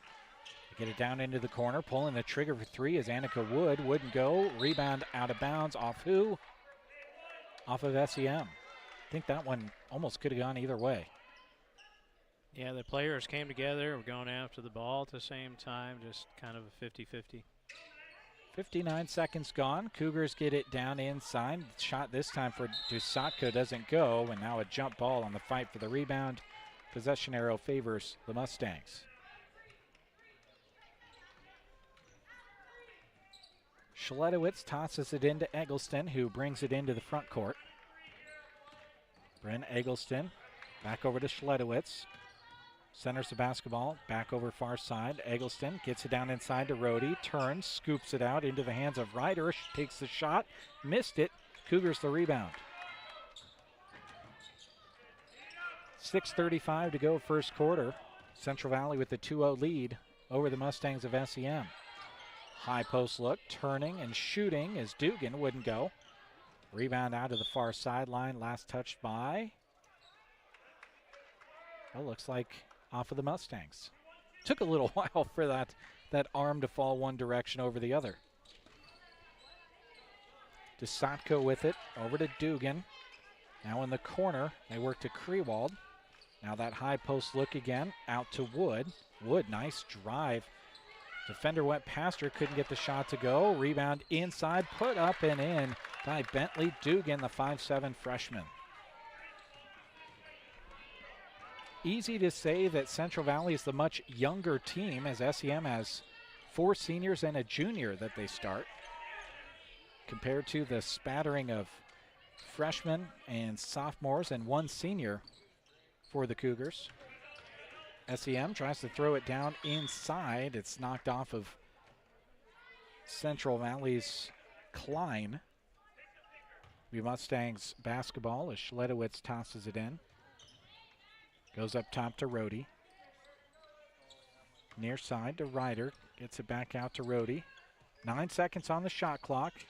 They work into it quicker. Schledowitz kicks it out. Rohde, top of the key three. Left it short. Almost got the roll. Cougars the rebound. They throw it ahead. Nice run of the floor by Dugan. Couldn't get the shot to go. Offensive board to Satko. Gets it off to Wood. Annika Wood. Shot in the lane wouldn't go. Rebound Central Valley again. And a foul by Schledowitz as Dugan went up for it. First foul on Rylan Schledowitz, 5'4" senior, sending Bentley Dugan to the line, a 5'7" freshman. Flips it up, and the first one right through. And we'll get a couple of subs coming in for SEM. Haley Boone, 5'6" senior, and Lily Haraski, a 5'5" freshman, enter the game. Second free throw by Dugan's up and also right through to make it 6-0 Cougars. We've played almost 3 minutes. 6 points in those 3 minutes for the Cougars, and now they get a turnover. Good defense played on the lane entry pass by SEM. Cougars work the basketball around. Dusatko kicks it out to Wood. Three-pointer was long. Weak side rebound pulled out of there by Ryder of SEM. She brings it into the front court, and it's kicked out of bounds as she was looking for Bryn Eggleston on the near side. So Eggleston will key it in, as coming in for the Cougars, Kinley Nelson, the 5'8" sophomore. Posts up there on the far post in this zone defense shown by the Cougars. Eggleston hounded, and the ball's taken away by Annika Wood, who lays it up but missed it. Nice run of the floor, though, and the putback on the rebound by Bentley Dugan. And the freshman scores 2 to make it 8-0 Cougars over the Mustangs. We'll take a break as a timeout is taken on the floor. Preventing you from doing the things you love? Call Team Physical Therapy, 872-5111. We offer complete one-on-one physical therapy for you. Call Team Physical Therapy, 872-5111. Team Physical Therapy is known as the best hands in town and will help you achieve your goals to keep you moving. Call Team Physical Therapy at 872-5111 or check us out on the web at myteampt.com.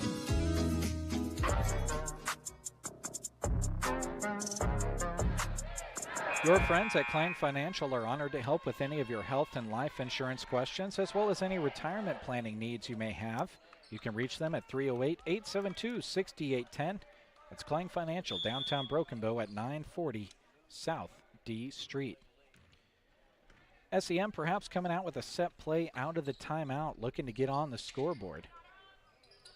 With it on the near side is Ryder, hounded again. The good defense of Annika Wood. The Cougars winding over and back there. I could maybe make that argument for them. Rhodey drives in. Oh, nice high-low pass. Putting it up and in on the nice feed is Lily Haraski, the 5'5 freshman. What a nice, patient play by Allie Rhodey. Cougars back the other way with a 6-point lead, 8-2. Trap in the corner, put on Margaret Keywald. Maggie tied up. Possession arrow stays with the Cougars, though.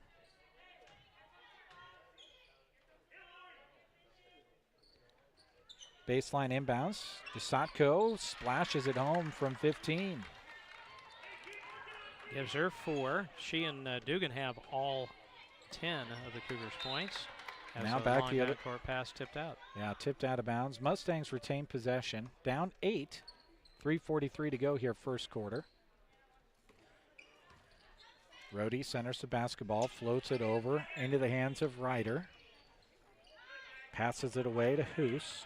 Hoos back to Ryder. Dribbled once. Cougars get another turnover.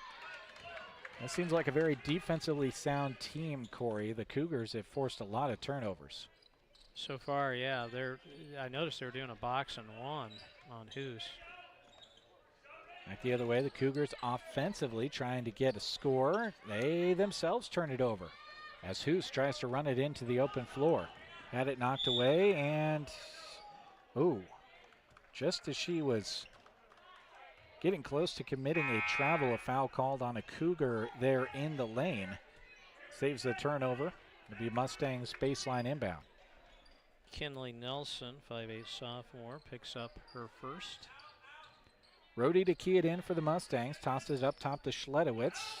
Near side to Eggleston. Her three-pointer left long. Rebound Mustangs. Almost had it. Ripped away from the Cougars. The jump ball called, and it will stay with SEM. Yeah, good job, Hoos, to tie up the basketball there when it looked like the Cougars were going to get possession. Well, if you're SEM, you got to get Hoos going. She's the leading scorer with the absence of Arbuthnot at just over 12 a game, and hasn't been able to get into the scorebook yet. Schledowitz gets it into Eggleston, takes another three, and this time hits. Bryn Eggleston makes it a 5-point game. And a timeout taken on the floor. 30-second timeout coming for Central Valley. We'll step away as well. It's 10-5, Cougars over Mustangs. When you need to gear up for your sports endeavors, go to the place that has it right in their name. Geared for Sports in Broken Bow. They can get you ready for the field, court, track, mat, diamond, whatever. Shop their wide selection of items, and if they don't have what you need, talk to Scott to see if he can get it for you. Sports gear, athletic wear, footwear, and everything in between as at Geared for Sports, located on the west side of the square in Broken Bow.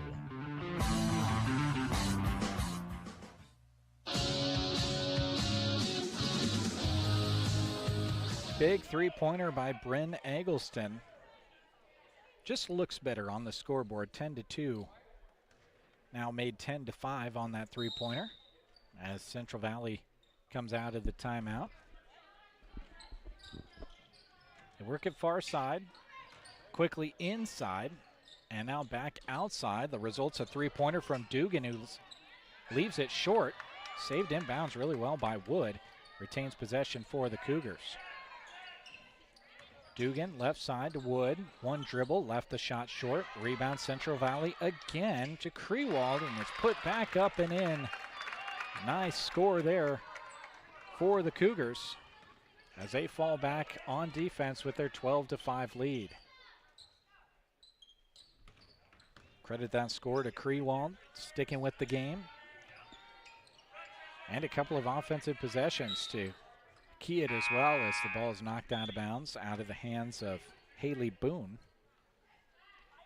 As she'll get checked out, Schledowitz goes out as well.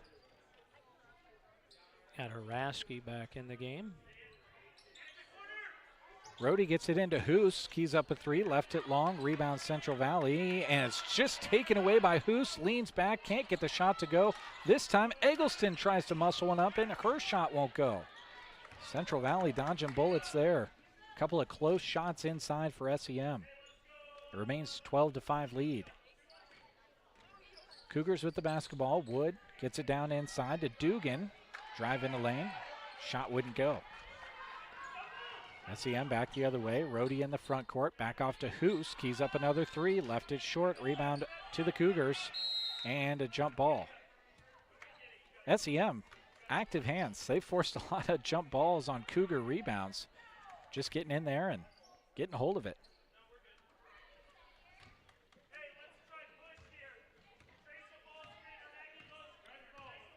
Minute 25 to go here, first quarter. 12-5 lead for Central Valley, trying to advance to the sub-district final against Anselmo-Merna. They get it down inside to Dugan, the freshman. Backs her way in and scores it. She's got some game inside, 5'7" freshman. Yeah, just a freshman, leading so far with 8 points. Hoos into the front court, comes near side off to Haraski. Lilly right to left to Ryder. Ryder left to right to Eggleston. Quick entry inside. It's blocked. Haraski has it knocked away, and here comes Central Valley the other way. Going all the way, Dugan puts it off the glass, wouldn't go. Another offensive board to Satko. Satko, one pass, gets it back and hits it from 18.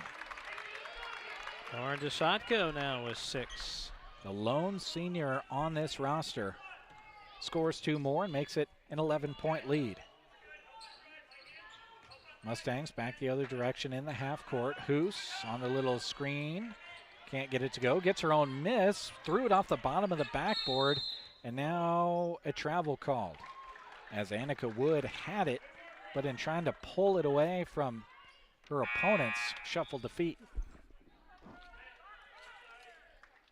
Haley Boone back into the game for SEM, getting a rest. Lily Haraski as Rhodey will key it in. Allie surveying. Oh, missed an open player underneath.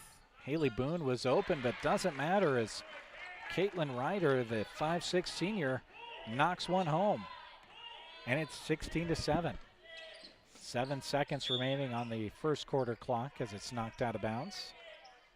Cougars basketball, far sideline. 5 seconds flat now. They get it in to Dugan. Dugan gets it in the corner to Wood. Her three right before the buzzer goes. And a big, strong finish for Central Valley as they go up 19-7 as we head to the second quarter. The winner advances to play Anselmo-Merna for the sub-district title. You're listening and watching Central Nebraska's Sports Source. Here comes the chilly season. Are you already noticing some cold drafts coming into your home, chilling the air? Don't make your heating system work harder than it needs to. Talk to Mead Lumber and Broken Bow about insulation solutions to keep the cold where it belongs, outside. The helpful staff at Mead Lumber and Broken Bow can offer solutions that will save you money when the weather gets chilly. Talk to them today, East Highway 2, Broken Bow, Nebraska.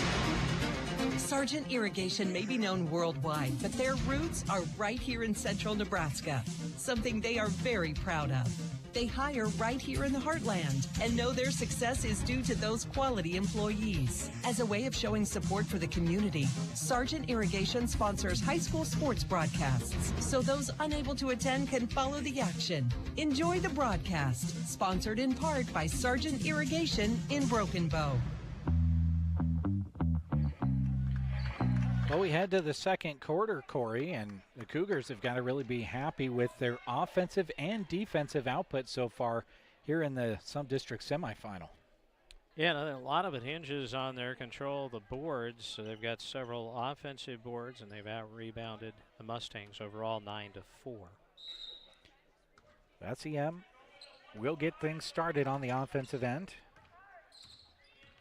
Bringing it forward, Ali Rhodey fouled right around the free throw line.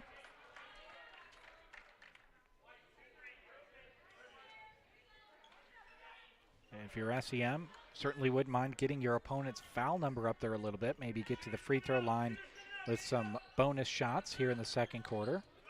Rohde kicks it out to Eggleston, up top to Hoos. Jacelyn drives inside, had it knocked away. Eggleston recovers it, goes to the short corner drive, gets it all the way over somehow to Ryder, finding the angle, couldn't get the shot to go. Rebound Cougars, who have forced a lot of one and dones the way of their opponent. DeSatko with it right side. Not about the three, gets it inside instead to Dugan. Kick it over far side to Klein, who couldn't get it to go. Another offensive board to the Cougars, though. Driving inside, it's Dugan. Couldn't get the shot to go. Nice position inside by Ryder of SEM, the defensive board. Central Valley recovers. Fast break over for SEM as they trail by 12. Mustangs in the half court. Bryn Eggleston with it off to Rohde. Puts up a three. Left it long despite it being a long shot. Hoos kicks it over. Finds a teammate but unable to go for Ryder. And now the rebound this time out of bounds. Last touch by SEM, who missed a big opportunity there. A wide open shot inside. Yeah, got the offensive rebound. You always like to capitalize on it, but they were unable to do so as we see Haraski slip back on the floor for SEM. Haley Boone comes in as well. Those are the lone substitutions as Central Valley runs it into the front court. DeSatko with it over far side to Wood. Annika Wood, a couple of dribbles down inside to Krewald. Tries to muscle through a double team. Shot wouldn't go. SEM the other way. Almost turn it over. And now they're in the front court. Wasn't easy to earn the position, that's for sure. Schledowitz with it. Gives it off to Boone. Boone, a little rub screen from Hoos. Plays a little bit of catch with Haraski. Now short corner Rohde. Inside Schledowitz. Couldn't get the open shot to go. Cougars the rebound. One-on-one the other way comes to Dugan. The freshman committed the offensive foul. That was kind of obvious there. She clearly pushed off on a Mustang there so she could get the ball. 6:01 to go here in the second quarter. 35 seconds on the shot clock as SEM trying to get into this one. We have yet to score a point between these two teams here in the second quarter. Ryder with the basketball off to Schledowitz. Back to Ryder up top. Glanced at the three. Now takes one dribble. Back to Schledowitz. She'll take the three. Missed everything. Weak side rebound. Almost saved in by Eggleston.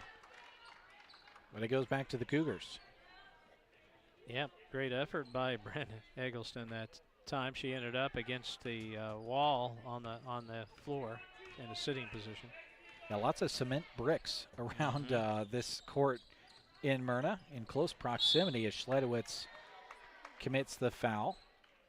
Just not quite quick enough sliding the feet against Annika Wood of Central Valley.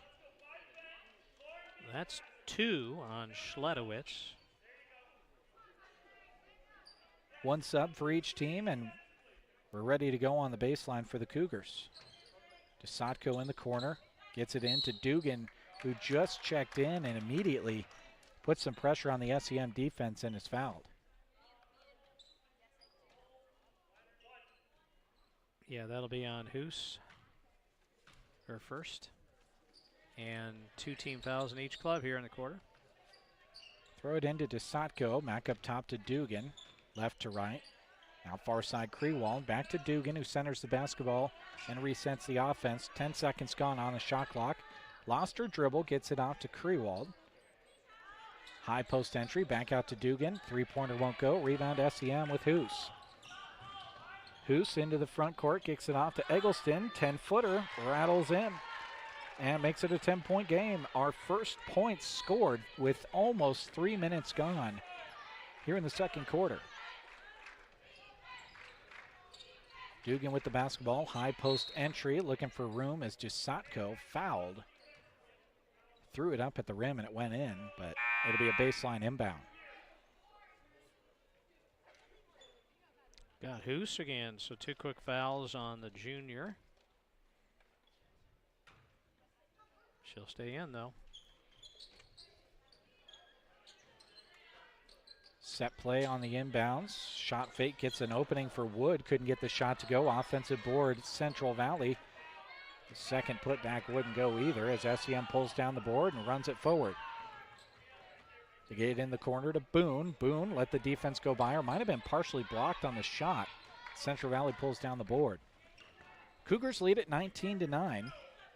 Only 2 points scored between these two teams here in the second quarter. Those were scored by SEM not long ago. Krewald skips it over far side to Wood. Touch pass into Dugan. Triple teamed. Dugan turns, says, I'll shoot it anyway. Almost got it to go, but it falls out into the hands of SEM. Mustangs the other way with Haraski. Now up top, it's Ryder. Ryder, one dribble, shoots it up. Wouldn't go. Ryder pulls it down. Jump ball called. Possession to the Cougars.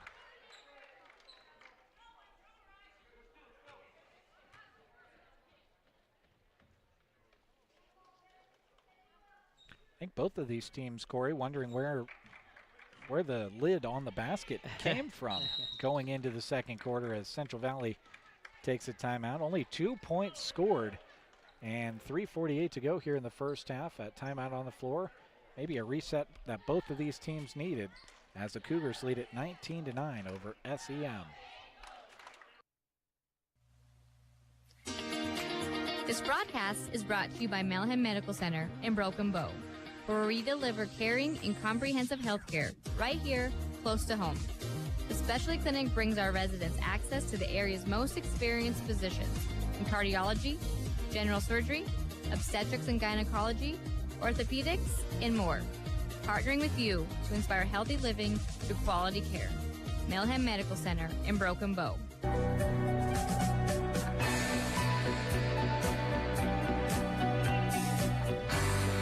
Welcome back to Anselmo-Merna High School, side of the girls D27 subdistrict. The home team, Anselmo-Merna Coyotes, won earlier this evening, 62-36. I'm so used to saying evening. It was really this afternoon. That game started at 4 o'clock. As we're now into the evening hours, just past 6 o'clock on KBBN Broken Bow. Dugan with the basketball, back to the basket, gets it in the corner. Cougars searching for something in the half court with under 10 on the shot clock. Dugan on the post entry, couldn't get the shot to go. Rebound tipped out and a fresh shot clock for the Cougars. Nice cut by Annika Wood, shoots it up and scores. Cut right across the middle of the lane, and DeSatko found her. 5 for Wood now. SEM down 21-9. Got to get the scoring going. And they turn it over. Dugan with the basketball, has it swiped at, shoots it up. 2 shots upcoming as she's fouled. I think they might get this one on Caitlin Ryder. Well, it looks like they got Haraski. Lily picks up the foul. Just her first, and Dugan to the line where she made 2 for 2 in the first period, and she stays perfect by sinking the first. She's just a freshman. Missed the second, and out of bounds off of Central Valley. Well, SEM, they've got to get Hoos going here as she's the leading scorer. And like I mentioned earlier, they're doing a box and one, so everybody else playing zone except for Krewald. She's guarding Dugan and doing a good job. They kick it out. Shot goes up by Ryder, and that's a much-needed three-pointer. Puts the Mustangs to within 10 and back into double digits. The great equalizer, the three-pointer, can make such a big difference as SEM falls back on defense. Trying to answer is Central Valley. 3 wouldn't go for Krewald, but another offensive board. Dugan has her shot blocked inside. Who's going to grab the loose ball? Nobody, as they say. Ooh, they say Central Valley basketball. I thought maybe that'd go SEM's way. And so do all the SEM fans. No doubt on that. Well, it's inbounded. glad I'm not the only one who felt that way. Kind of a ball don't lie sort of situation as the shot wouldn't go inside for the Cougars. And SEM comes the other way, no harm, no foul. Kraske over to Rohde. Can they make 2 in a row? They can't. Rebound loose. Pulled out of there by the Cougars. 1 and done again for SEM. DeSatko with the basketball. Gives it off to Klein. Back to DeSatko. Inside Dugan. Kicks it out to Wood. Her 3 off the side of the rim. Rebound to Dugan, who puts it back up and in. Just a tough rebound for SEM. They were there. It just fell over the top of them, and kind of a look what I found sort of situation for Bentley Dugan. He now has 11. It's a 12-point lead as the 3 goes up and is short. Rohde the rebound, Eggleston the rebound. Kicks it back outside to Ryder, who's fouled in the lane and will make have an opportunity at another make at the free throw line.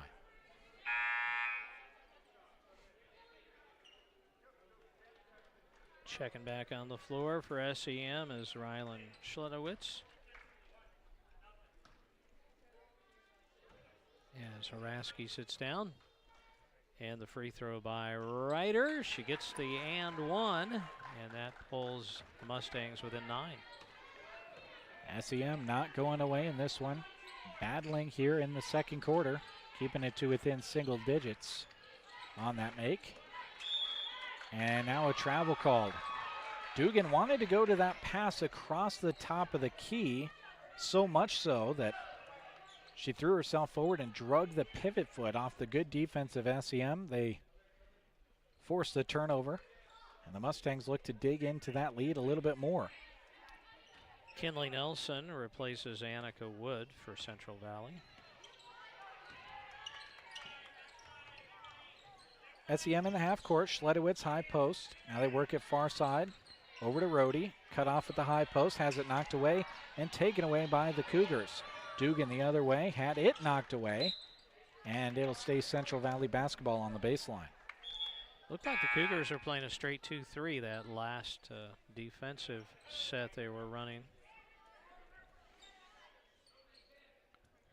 Just under 60 seconds on the game clock, 30 seconds on the shot clock for the Cougars as they get it into DeSatko. Takes a free throw line jumper, wouldn't go. Rebound controlled again by Central Valley, and then a jump ball. As getting tied up, Bryn Eggleston and Annika Wood. Possession arrow favors the Mustangs. We'll see at least 2 more possessions as the shot clock and game clock both still on. Eggleston with the basketball, gets it up top. Now Schledowitz right side. 1 dribble, back left side to Ryder. Ryder, skip pass over to Rohde. Rohde, 1 dribble in the corner to Hoos. Her 3-pointer would not go. Rebound Central Valley. Shot clock is off, 25 to work with for the Cougars. Bentley Dugan, the 5'7" freshman, with it between the rings. Dribbles forward, gets it off to Krewall. Now right side to Satko. And on her pass to Krewall, the freshman is fouled. And that is unfortunate for SEM because bonus shots coming for Maggie Krewall, the 5'6" freshman, as they have reached that foul limit. Eggleston picked up her first to put Krewald at the line, and the 5'6" freshman comes up empty on her first attempt. She has a 2-pointer early in the ball game. Got a good roll on her second free throw to make it 25-15. 10 seconds on the first half clock. SEM working in the half court. Hoos, runner in the lane, would not go, just fell off the front of the rim. Cougars back the other way, glance at the clock. Dugan at the buzzer, missed the backboard, and we head to halftime. 10-point lead at the half. Central Valley Cougars 25, SEM Mustangs 15. We'll take a break. Corey will add things up, and when we come back, we'll give you a look at those halftime numbers. The winner advances to play Anselmo-Merna for the sub-district title right here in Myrna on Thursday. You've tuned it in to Central Nebraska Sports Source, KBBN Radio, and Sandhills Express Video. Student athletes you're cheering on during this broadcast practice and study in order to get their competition and schoolwork done right. At Trotter Service, they do the same, except with your vehicle repairs. Whether you need a new battery, brake work, an alignment, tires, wheels, or an overhaul, trust their auto repair specialists to tackle the job. Don't forget bulk oil and fuel delivery and on-the-farm tire truck service too. Proud to help bring you this broadcast, Trotter Service in Broken Bow. Acquiring a lush green lawn is a lot of work. Worry no more. A2Z Lawn Pros Fertilizer Program is the solution to ease your mind and lessen your work. Any time of the season is a good time to start. Eliminate weeds, strengthen your grass, and even keep bugs away with liquid fertilizer treatments mixed with micronutrients for a recipe that works specifically in this area. 30 years of experience. 308-870-1762 for A to Z Lawn Pro. That's A to Z Lawn Pro at 870-1762. With offices in Broken Bow and Callaway, Nebraska Owners Insurance Agency is here for the area. This is Chip, and I invite you into the Broken Bow office Tuesday, Wednesdays, or Thursdays to speak with me about getting the coverage that fits you and your situation best. If Callaway is more convenient, Liana and Lori are in the office there Monday through Friday. 2 locations serving central Nebraska and beyond. Thanks for choosing Nebraska Owners Insurance Agency. Right now is the time to visit Gateway Motors in Broken Bow. Select 2024 Jeep Wranglers are over $10,000 off. Or get your hands on a 2024 Ram Rebel 2500 over $7,500 off. Select Ram 1500s are over $12,000 off. Or go with a 2025 Jeep Grand Cherokee L over $5,000 off. Don't wait to save. Savings are in the thousands right now at Gateway Motors, Chrysler, Dodge, Jeep, Ram in Broken Bow. That's you trying to fix the plumbing yourself to save a few bucks. Doing things yourself doesn't always end well. The same goes for insurance. That's why Auto Owners works with local independent agents who tailor coverage to meet your needs and offer discounts for life, home, car, and business insurance. Because sometimes you need a professional to get the job done right. That's simple human sense. Hi, this is Nate Bell with High Street Insurance and Financial Services in Broken Bow. See us online at hsip.com. See possible. The team at Taylor Heating and Cooling are big fans of our area student athletes and are proud to help bring you their accomplishments on the radio. Just like these bright students keep a cool head in the heat of competition, Taylor Heating and Cooling is ready to help keep you cool with their services. If the season calls for heat, they're ready with repair and new install expertise there as well. Financing is available because sweating or shivering in your home needs fixed now, not later. Call Taylor Heating and Cooling at 308-872-6196 or visit taylorheatingandcoolingbb.com.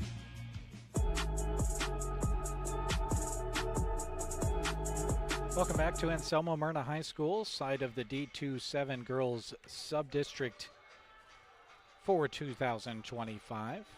He's Corey Anderson. I'm Jeremy Scheib. Jack Simpson behind the camera as we bring you radio and video coverage, which will continue on Thursday with video-only coverage. I'm going to be on the road on Thursday, going to head, well, a ways down the road. We're going to head down to cover the C18 sub-district from Milford High School.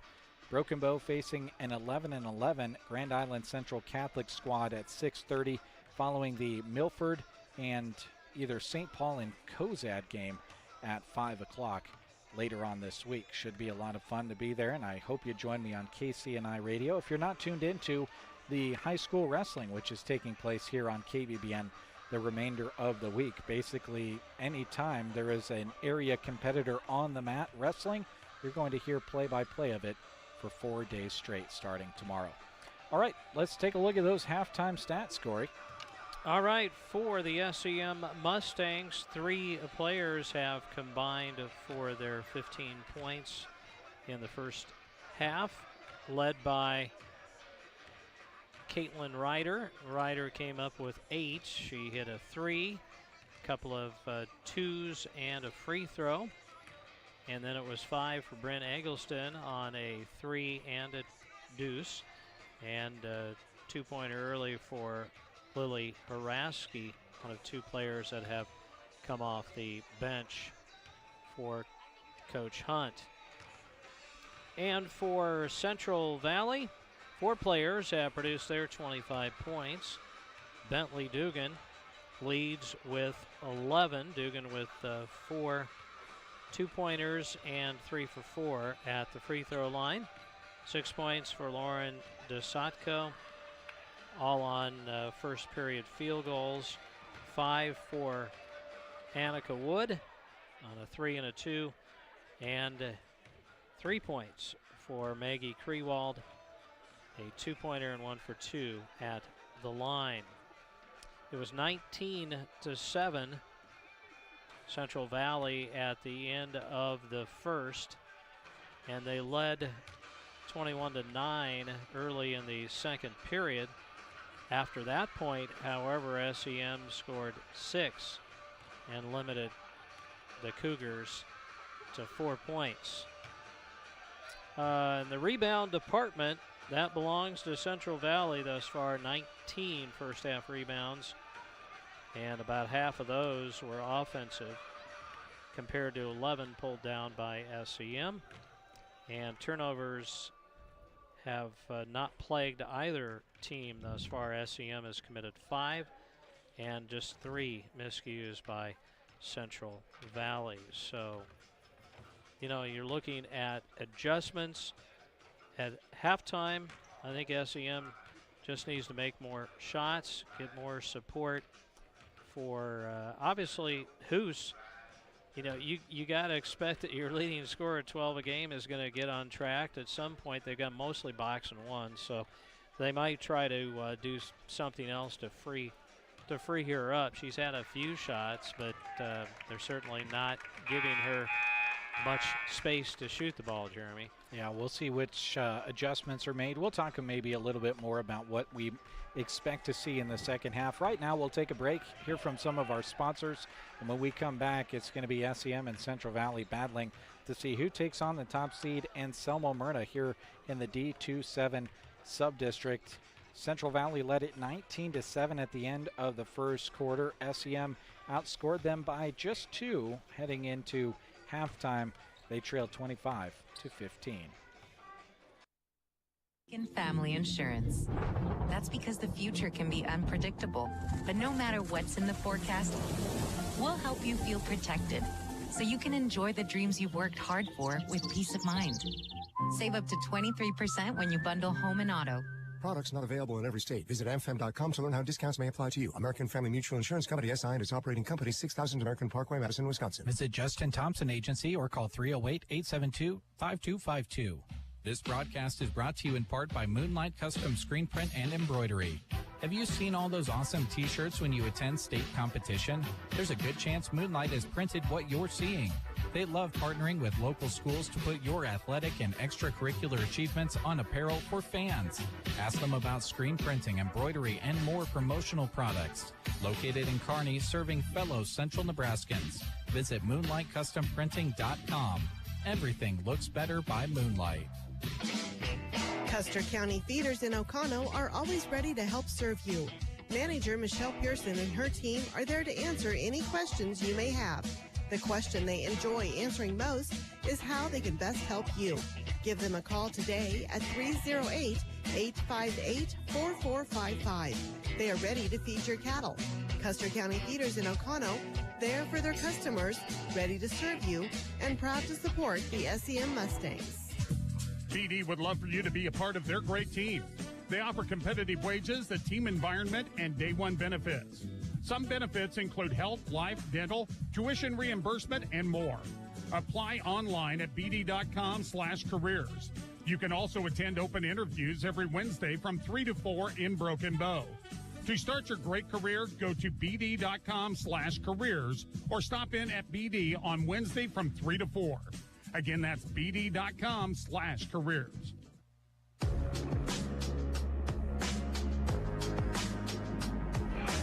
Welcome back to Anselmo-Merna High School. Not really any other area teams in action here this evening in D1 and D2. I kind of gave you a rundown of those scores between these two games this evening. So as far as the area goes, a lot of eyes on these games. And Anselmo-Merna with the victory 62-36 over Elba earlier. And now Central Valley and SEM battling to try to earn the right to play them later on this week, as it's a turnover for Central Valley to open up the second half.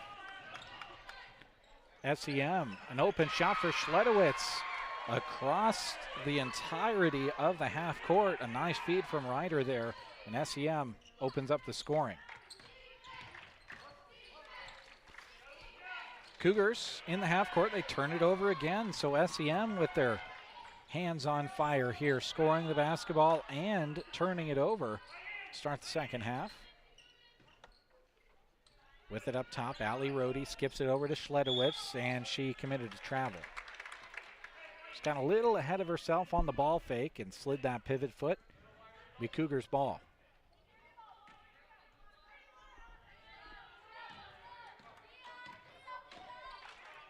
.50 seconds gone here in the third quarter. High post look for Dugan. They skip it over far side to DeSatko. Her three off the side of the rim. Dugan, the offensive board, floats one up from 5 and scores over the front of the rim. Tell you what, I am highly impressed by Dugan, the freshman. He's got some game. Now Schledowitz just lost the basketball, turned it over. It's just a game of momentum, isn't it? 2 turnovers and the scores for SEM, but now Central Valley is settled in. Gotten a couple of turnovers and a score of their own. Just as I say that, they themselves turn it over. 5th turnover on the Cougars. SEM's committed 7. And looks like we have Haley Boone coming on to the 4-5-6 senior. We approach 6:30 to go. Runner from the free throw line won't go. Haley Boone had a good look at it. Offensive board, SEM. It's knocked away from Ryder and stolen back by Hoos. Jump ball will give it back to SEM. Staying aggressive, Jacelyn Hoos, junior. You can almost say the junior, the young one on the team for SEM. They've got a whole stack of seniors and then 2 juniors and 2 seniors. The 3 wouldn't go for Boone. Offensive board, SEM, as Hoos has it. Steps into a 3, wouldn't go. Central Valley the rebound. 4 hands on it for the Cougars as they bring it into the front court. Almost 2 minutes gone here in the third. It's almost turned over. Central Valley recovers. They throw it down inside. It's blocked by Hoos, but right into the hands of Central Valley, and Krewald goes up and scores 2. Gives her 5. 29-17 the lead for Central Valley as they fall back on defense. SEM working the half court. Rohde with it up top, gets a screen from Hoos, puts up a 3, couldn't get it to go. Rebound to the Cougars, who have another one and done on defense. Annika Wood threw it away right into the hands of Hoos, who brings it forward for SEM. Throws it ahead to Ryder with it far side. Up top to Boone, now left side to Eggleston. Bryn Eggleston holds on to it, into Hoos in the lane, turns, shoots, scores. Nice little slide down the lane, and our teammate found her. They badly need her to get on a roll. Cougars in the half court. Work it to Dugan, who kicks it back out, didn't like the look. Now DeSatko with the shot, wouldn't go, and a foul in the back of Caitlin Ryder, who had really, really good position down there. Yeah, Krewald crashing in there, wanting to keep the ball alive, get another opportunity, and that will happen sometimes. Ryder and Eggleston take a seat. Schledowitz came in. I didn't see who else ran in. I think maybe Allie Rohde ran back in. Or I think it was Lily Haraski, actually. She's got the basketball far side. Right, you're correct. Hoos with it now. Oh, nice find to Rohde. Puts it up off the glass and scores it. Give the assist, a beautiful one to Jacelyn Hoos. SEM hanging right in there. All of a sudden, it's an 8-point game as they fall back on defense. Cougars almost threw it away, and now a timeout taken by Coach Beck. We'll take one as well. 4:17 to go here, third quarter. It's an 8-point game. Cougars lead the Mustangs. Hospital, along with the Arnold and Callaway Medical Clinics, love supporting the community and are happy to be able to help bring you this sports broadcast. The Callaway District Hospital and Medical Clinics delight in serving the area with their public transportation service. Call 308-212-0464 to schedule a ride today. Areas served and destinations requested will be evaluated on a first-come, first-served basis. Cheering on the area athletes from the Callaway District Hospital and the Arnold and Callaway Medical Clinics. Eggleston Oil keeps the Oconto community on the go with full service at the gas pumps. They treat every customer with a smile and often some lively conversation. Their shop provides automotive repairs as well as tire service. Eggleston Oil keeps the local farms moving with fast, reliable, on-the-farm fuel delivery. They also help with a variety of local fundraisers too. Supporting radio coverage of high school sports is yet another way they show that all-important community involvement at Eggleston Oil of Oconto.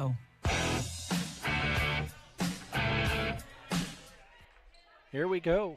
4:17 to go, third quarter. Out of the timeout, Cougars have the basketball. We'll see what their set play is as Schledowitz called for the reaching foul. SEM fans wanted her to be able to get away with that one as the ball went back into the backcourt. Yeah, a little bit of body contact, and she's quickly to the bench because that was number 3 on Schledowitz. In for her comes Bryn Eggleston. And now Eggleston she commits a foul as yeah.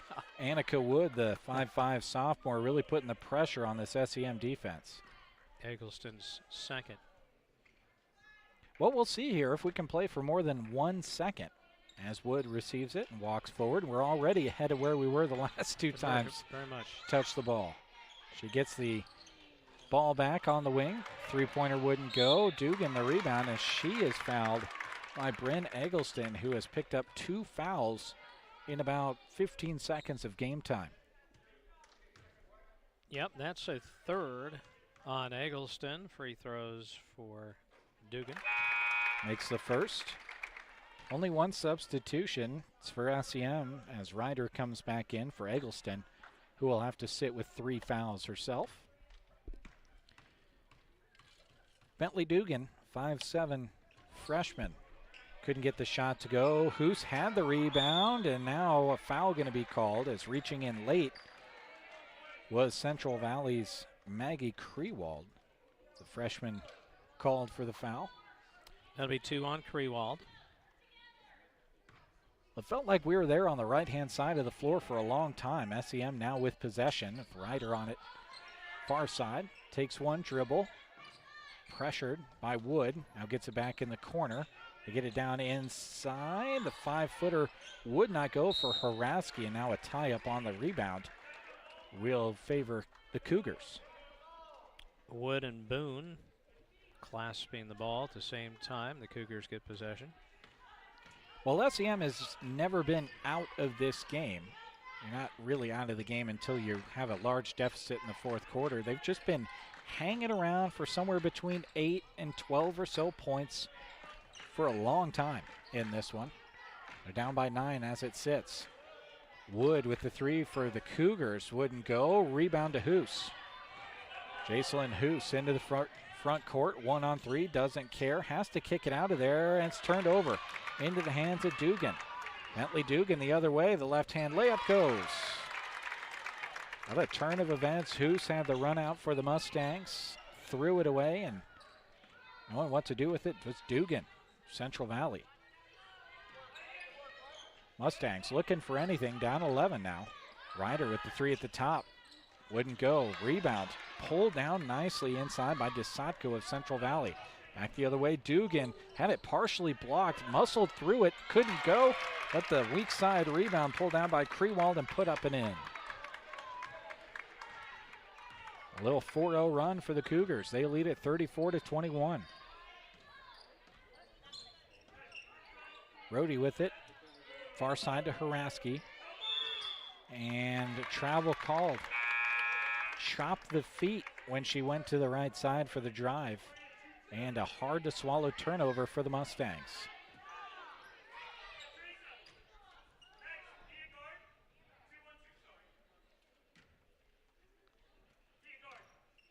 2:20 to go here, third quarter. At the half, Central Valley led it by 10, 25-15. They've been able to score 9 here while only allowing 6, and now they score again inside as Bentley Dugan back into her bag, scoring 2 more. 18 now for the freshman. I like watching her play basketball.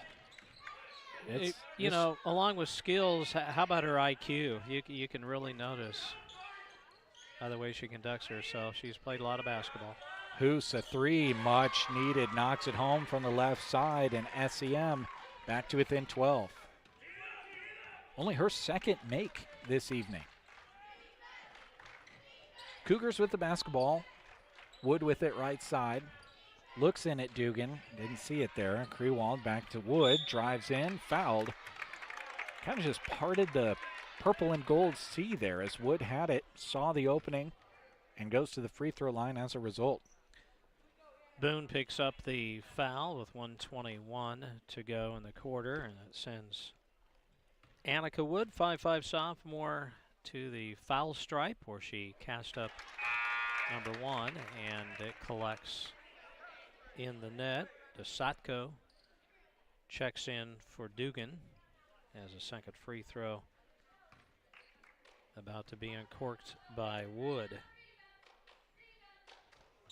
This one crawls over, but comes out. There was a lane violation on SEM there. All right, so reshoot it. Wood will step up to the line again. Her team has reached one of the larger deficits they've had. Now I think it is the largest deficit, as it's a 14-point lead for the Cougars on the make. Well, I know both of these teams are more concerned with the present, but us as broadcasters can talk about the future as SEM leaves a shot short. Baseline official looking for some help here and gets it from the near side official. It'll be Cougars ball. I know the Cougars obviously are focused on the right now, but this is a young squad that certainly has some bright days ahead, as they've got 3 freshmen that they start, along with a sophomore and a senior, who is the only senior on their roster. Everyone else, and they've only got 1 junior. So besides that, it's mostly freshmen and sophomores on a team that's very fundamentally sound. Just as I say that, they turn it over into the hands of Hoos of SEM. Goes up, missed the layup. Rebound to SEM, though. They kick it out to Boone, who takes a 3. Wouldn't go. Cougars get the rebound, and it's knocked ahead into the hands of Dugan. Dugan, 1-on-2, spins, made it, but they call a travel.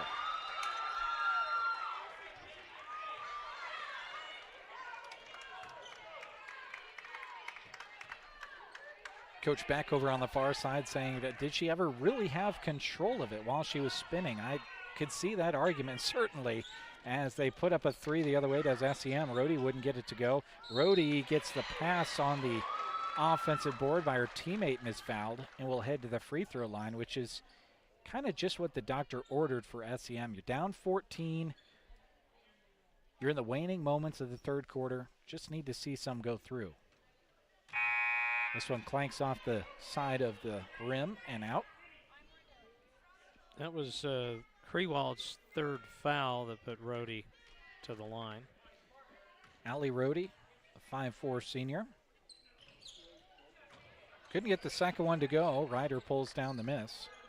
And we work back into the half court. Hoos with it left side. Now in the corner, Rhodey. Back to Hoos. Skip pass over to Ryder. Ryder uses the screen, gives it off to Hoos. Her 3-pointer wouldn't go. Fight for the rebound. Pulled out of there on the far side by DeSatko of Central Valley. Wood into the front court. Throws it ahead while falling down.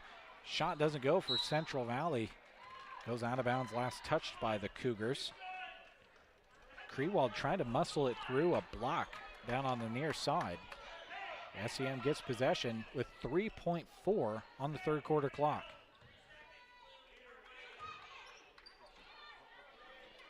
They throw it into Boone. Boone, 3/4 court shot, would not go. And we head to the fourth quarter. The Cougars extend their lead to 14. They lead at 38-24 over the Mustangs of SEM. Come back for the fourth as we determine who will play Anselmo-Merna for the sub-district title. Bank at Sumner is proud to support the SEM Mustangs this season. They offer hometown banking service with uptown bank products designed to help you succeed. 5 Points Bank has locations in Sumner, Grand Island, Kearney, Hastings, Lincoln, and Omaha. So no matter where you are, they're there to serve you. Whether you're opening your first account or starting up a new business, they have the expertise and resources to help. Good luck, Mustangs, from 5 Points Bank. Member FDIC, Equal Housing Lender.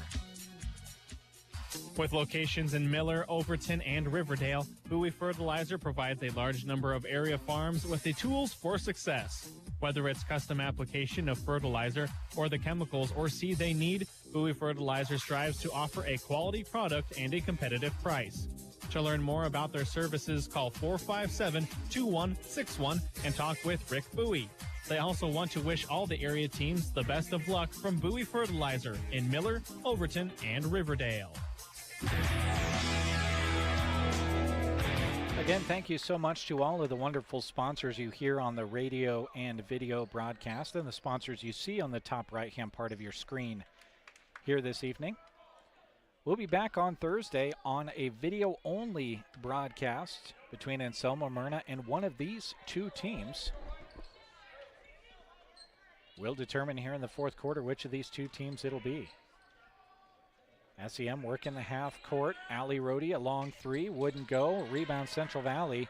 Hoos pops it out of the hands of a Cougar, but it will stay with Central Valley, who extended their lead, outscoring SEM 13-9 there in the third quarter.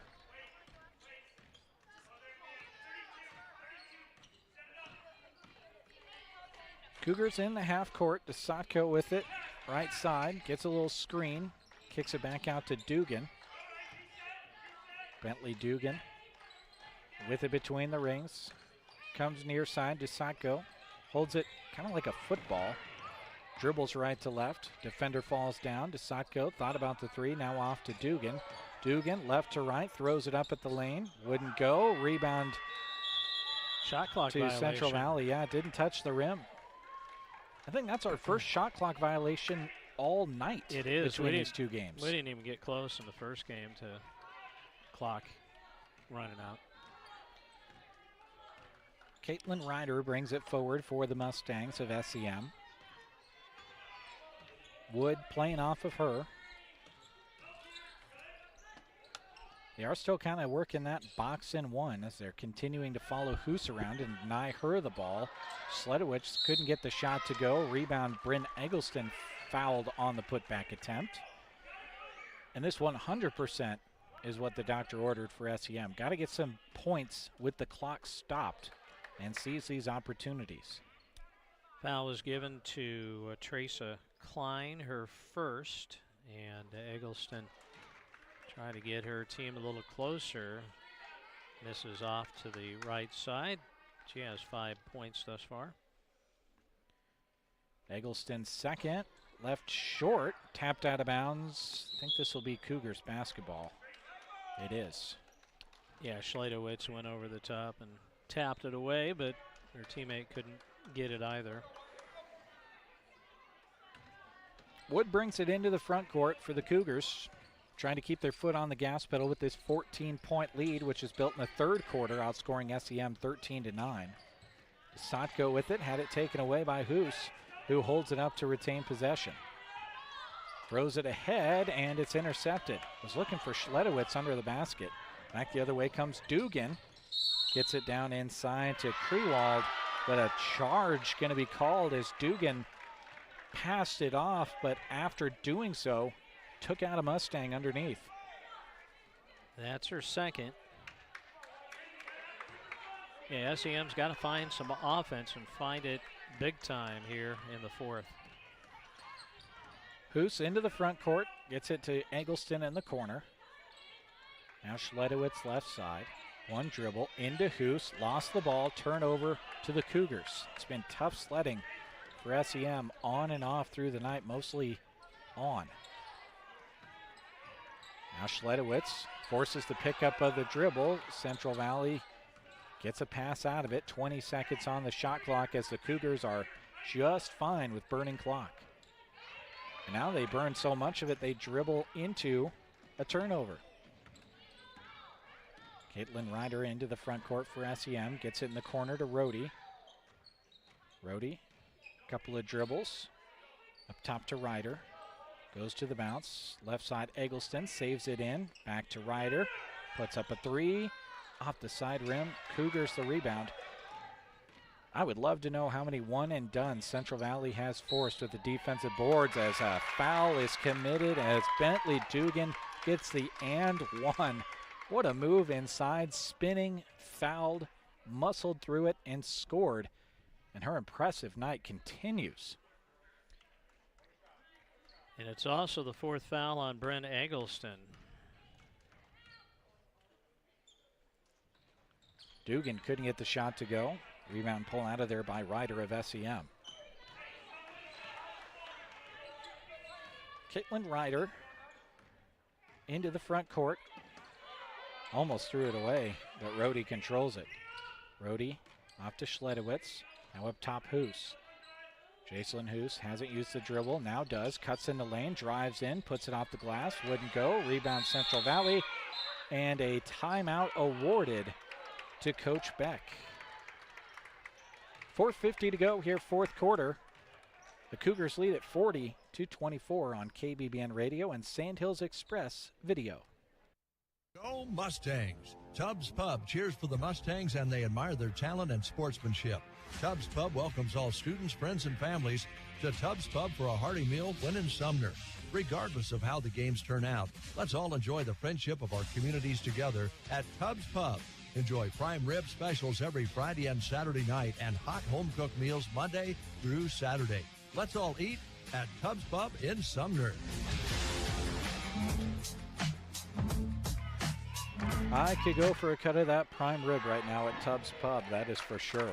Thrivent is proud to support the area teams as they work hard to achieve their goals. Representative Scott Harvey wants to help you with your financial goals by creating a strategy that reflects your priorities and protects what matters most to you. For insurance, investments, or planning for retirement, call Scott Harvey and Thrivent Financial at 308-872-2511. Well, the old expression is do or die time. I think that applies here for the Mustangs. Yeah, certainly need to get some scoring going here. 4:50, down 40-24. It's not out of the realm of possibilities, but it's got to start now, as they will start out of the timeout on defense.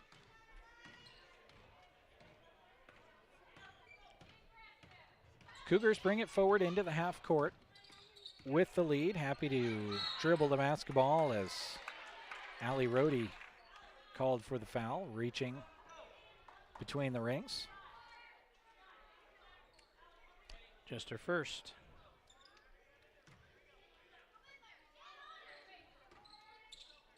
Cougars from the far sideline. SEM denying everything. They get it in well to Dugan. Cuts into the lane, trying to pass it off, but getting in the passing lane, Allie Rohde will bring it forward for the Mustangs.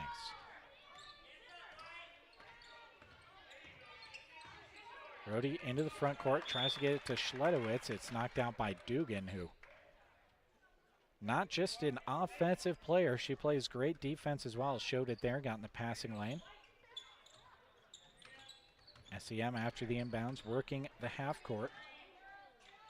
Far side, Schledowitz. One dribble, lost it, goes out of bounds, but they say it was knocked out by Annika Wood of Central Valley.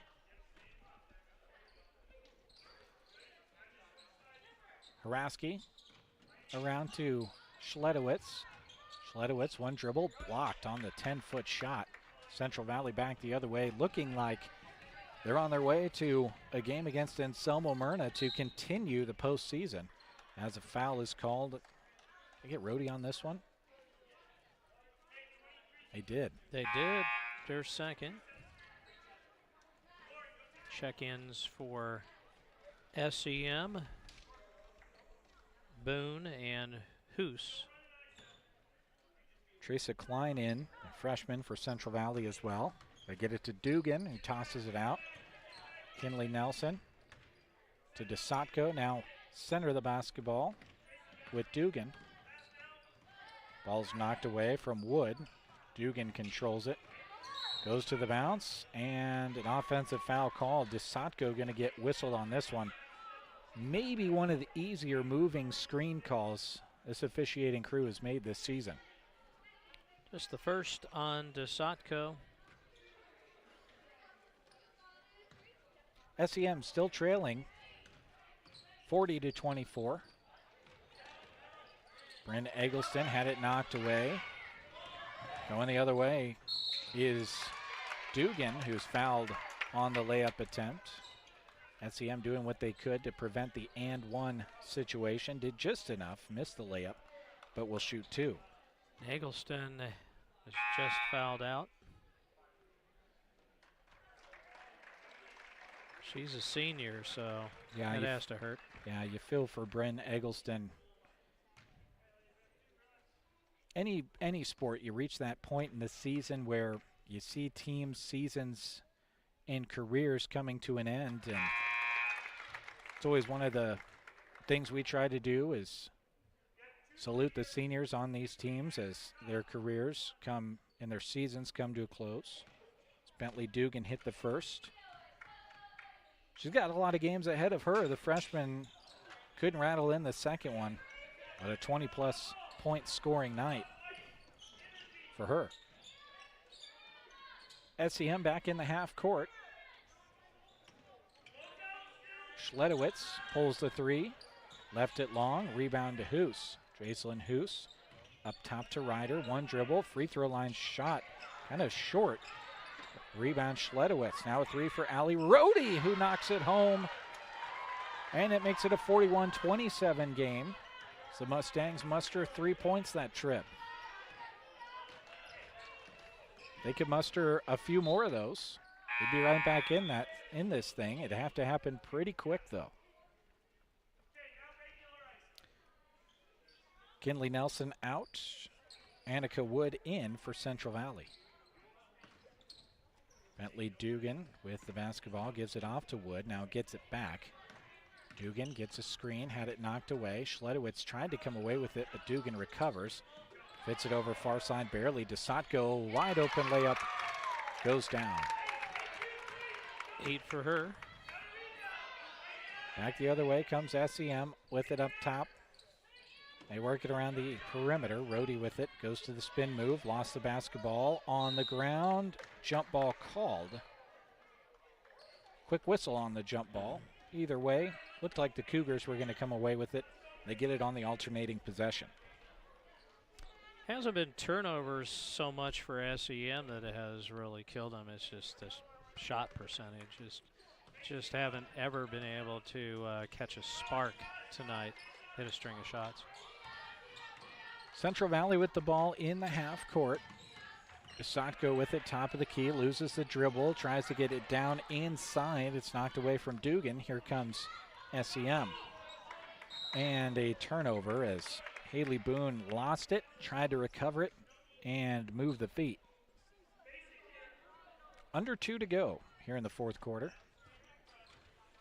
Looking like the 2-seeded Central Valley Cougars will advance, improve to 7-17 to play Anselmo-Merna, who is now 18-5 after their win over Elba earlier this afternoon. DeSatko with the basketball, working against Hoos, gets it off to Dugan. Dugan drives around 2 defenders and is fouled by the second, which was Schledowitz. And that will be Ryland's 4th. And Dugan gets an opportunity to add to her 21-point total and just made it 22. She stripes the first one through the net. A couple of big offensive performances. Of course, McKenna Miller for Anselmo-Merna, well on her way to 30 points in that way, and now 23 points scored tonight by Bentley Dugan. Be interesting to see those two on the court at the same time. A senior for Miller and Dugan, the freshman for Central Valley. Well, I'm hoping they guard each other. Yeah, that'd be extra fun. Yeah. Hoos skips it over to Rohde, who pulls the trigger for 3, left it long. Hoos, the weak side rebound, puts it up and in for 2 for SEM. Cougars back the other way with Wood. Comes near side with it. That goes in the corner to Krewald. Up top to DeSatko. Wood left to right, left open, and scores from 10 feet out. Splash. She has 7. SEM back the other way. Nice touch pass out to Hoos. Her three-pointer left long. Rebound to Central Valley as we're under a minute to go. Shot clock and game clock a ways off of each other as Central Valley works with now 25 showing on the clock. DeSatko inside. Nice feed from Wood. Scores it off of the glass, and all that scoring that went away in the third quarter all of a sudden here late in the fourth has shown up for these teams. SEM in the half court. Shot clock and game clock only slightly off of each other. Hoos pulls the trigger for 3. Wouldn't go. Rebound put back up, but not good by Rohde. And the Cougars run back the other direction. 15 seconds on the shot clock. Cougars pull it out of there, and they'll dribble this one out as they advance with a 20-point victory, 49-29, to play Anselmo-Merna back here in Myrna for the sub-district title and the right to play in a district final. As we said we would, we want to salute the seniors who play for SEM, who see their season and careers in high school come to a close. There's a lot of them. Allie Rohde, Bryn Eggleston, Rylan Schledowitz, and Caitlin Ryder, as well as Haley Boone, all in there as seniors. Congratulations to them on some wonderful careers, and we'll see Central Valley again later on this week as they take on Anselmo-Merna. One last break. When we come back, giving you a look at the final numbers. Corey will have them for you here on Central Nebraska's Sports Source. Wouldn't you like to feel like you were number one? Nebraska State Bank and Trust would like to make you number one with great rewards like instant issue debit cards, mobile banking and deposit capture, estimates and online banking, and free bill pay, not to mention a free gift with each new checking account. You're sure to feel like a winner. Head on in to any of their friendly branches in Broken Bow, Callaway, and Myrna and let them make you number one. Nebraska State Bank and Trust Company, member FDIC. When your car gets dented, dinged, smashed, or smacked, the last thing you should have to worry about is it being in the right hands to get it fixed. When you choose Rod's Body and Paint in Broken Bow, your vehicle will leave their shop looking great. Don't forget, Rod can also help you with those windshield chips. Take care of them before they get worse and cost you more money. If your windshield already needs replaced, they can do that too. Rod's Body and Paint on the curve, west of Broken Bow. Cattle producers, AeroSeed is your one-stop shop for power fencing needs. AeroSeed has all the supplies, including high-tensile wire, posts, insulators, and energizers to build or replace a solar, electric, or battery-operated system.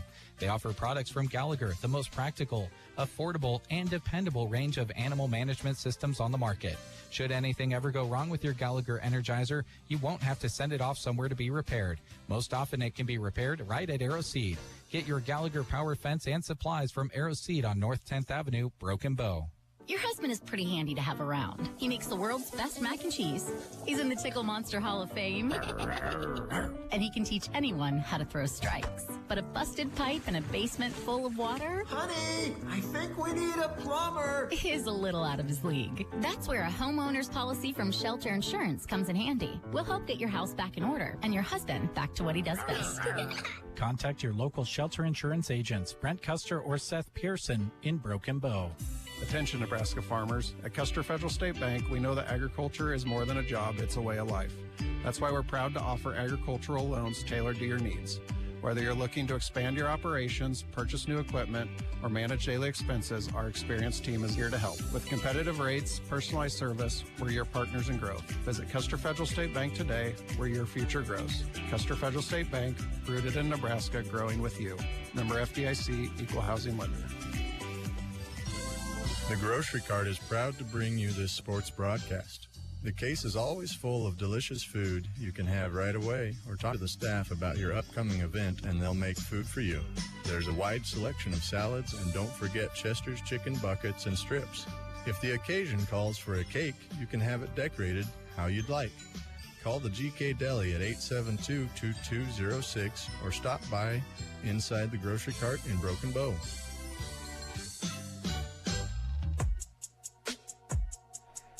Welcome back one last time to Anselmo-Merna High School, where Central Valley just punched their ticket into the Subdistrict Championship against Anselmo-Merna, getting the victory 49-29. With a quick last look at your final numbers, here's Corey. For the SEM Mustangs, who finish their season at 6-14, the leading scorer this evening was Caitlin Ryder, who came up with 8 points, all of those collected in the first half.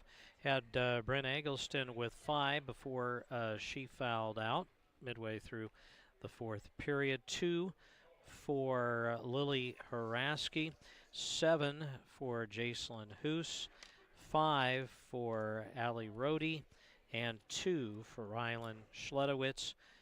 Getting some reserve action but not scoring was Haley Boone. Had the Mustangs 1 of 5 from the free throw line this evening. They pulled down 20 rebounds and committed 14 turnovers.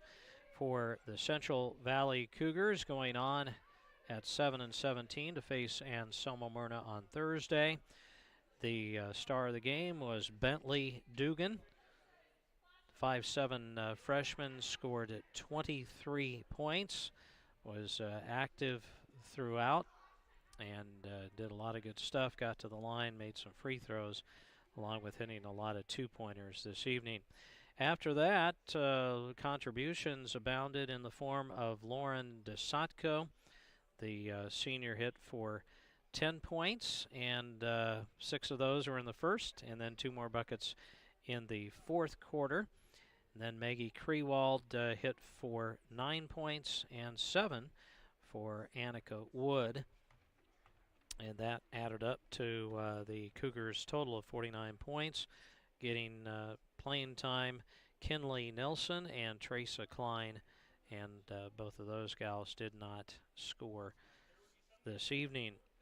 At the line, Central Valley 10 of 15. 32 rebounds, so a plus 12 in that department for the Cougars. 13 turnovers committed this evening. So that's what we've got for you coming up on Thursday. Anselmo-Merna and Central Valley. And to me, a lot of times, Central Valley team played much better than their record would indicate, Jeremy. Yeah, I think that's certainly the case. Improving to 7-17, but a team that has some scoring options, and certainly a team that rebounds very well and plays strong defense. And Anselmo-Merna certainly will have their hands full, as will Central Valley. Should be a good matchup on Thursday. That is a video-only matchup, so you can tune in for that on the Sand Hills Express YouTube or Facebook pages, so do keep that in mind. That does it for basketball here on KBBN this week. We will have the Broken Bow girls later on this week on Thursday, as we'll head down the road to the east and bring you their game against GICC. We'll have that for you on KCNI. The rest of the week here on KBBN is dedicated to state wrestling. If it involves an area wrestler, you will hear it here on KBBN with full play-by-play from the 3 guys there in Omaha. Before we close out the broadcast, we want to thank the wonderful sponsors that made it available to you. They include Clang Financial, 4 County Heating and Air, Thrivent Financial, Moonlight Custom Screen Print and Embroidery, Custer County Feeders, Callaway District Hospital with the Arnold and Callaway Medical Clinics, Eggleston Oil, 5 Points Bank, Bowie Fertilizer, Tubbs Pub in Sumner, Nebraska State Bank, Rod's Body and Paint, Arrow Seed, Shelter Insurance, Custer Federal State Bank, Grocery Cart, Agland ATV, Meade Lumber, Team Physical Therapy, Geared for Sports, Sargent Irrigation, Melham Medical Center, Trotter Service, A to Z Lawn Pro, Nebraska Owners Insurance Agency, Gateway Motors, High Street Insurance and Financial Services, Taylor Heating and Cooling, and Justin Thompson Agency, Inc. Thank you as well to those sponsors you saw scroll on your screen throughout the entire evening. It was because of them that we could bring you this video broadcast this evening. For our videographer, Jack Simpson, for my color man to my left, and the play-by-play man for the first game, that was Corey Anderson. I'm Jeremy Scheib, wishing you a great rest of your evening.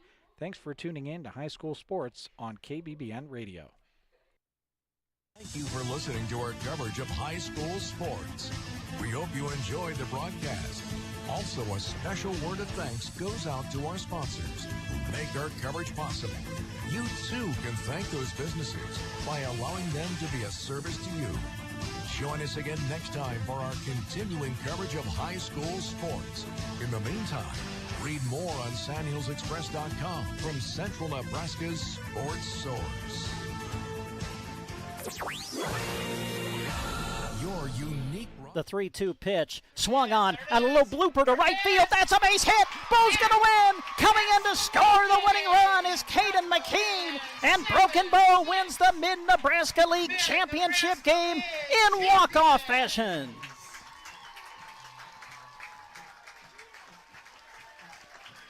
Carter Johnson, a little flare to right field. Found the outfield grass, and Broken Bow has won the Mid-Nebraska League Championship. He's just a strong opponent for any wrestler. I mean, undefeated state champ last year in the state finals the year before, a 3-time state medalist, and there, a really nice takedown. Good fluid motion by a guy that's wrestling 195 pounds. Brady Skinner with it, up top. Bay at the buzzer, hits the 3, nice-looking shot. To Folkers, back at the Grant, long 3, got it! Nice. Cash attacks, double, almost triple teamed, out to Connell, deep 3, hit it. That's a 3 for South Loop. I have to make sure I set my cruise control when I drive after I watch this event. Yeah, exactly. Car 204, the Yellow Viper of Ryan Firstenau. Oh. Hello to all our viewers out there. Thank you very much for tuning in. You get a look at where we're talking to you from. You get second 6 and now 5. Pandorf atop of the key 3. Good! Pandorf at the buzzer. Johnson hammered out towards center. Home going back. Home will dive, and did he make the catch? He did! Caden Home, a diving catch across his body to the right. Ball comes out of there. Who's going to hop on top of it? It's going to be scooped up by Cooksley. Inside the 30, the 20, 15, 10. Can he get there? He can. It's 6 points for Sandhills. Thedford on defense. The scoop and score. Calderos sends it in the corner to Santos, a 3, got it. His 3rd from downtown in the quarter. With the bounce, gets it into Ryan. Ryan, nice post.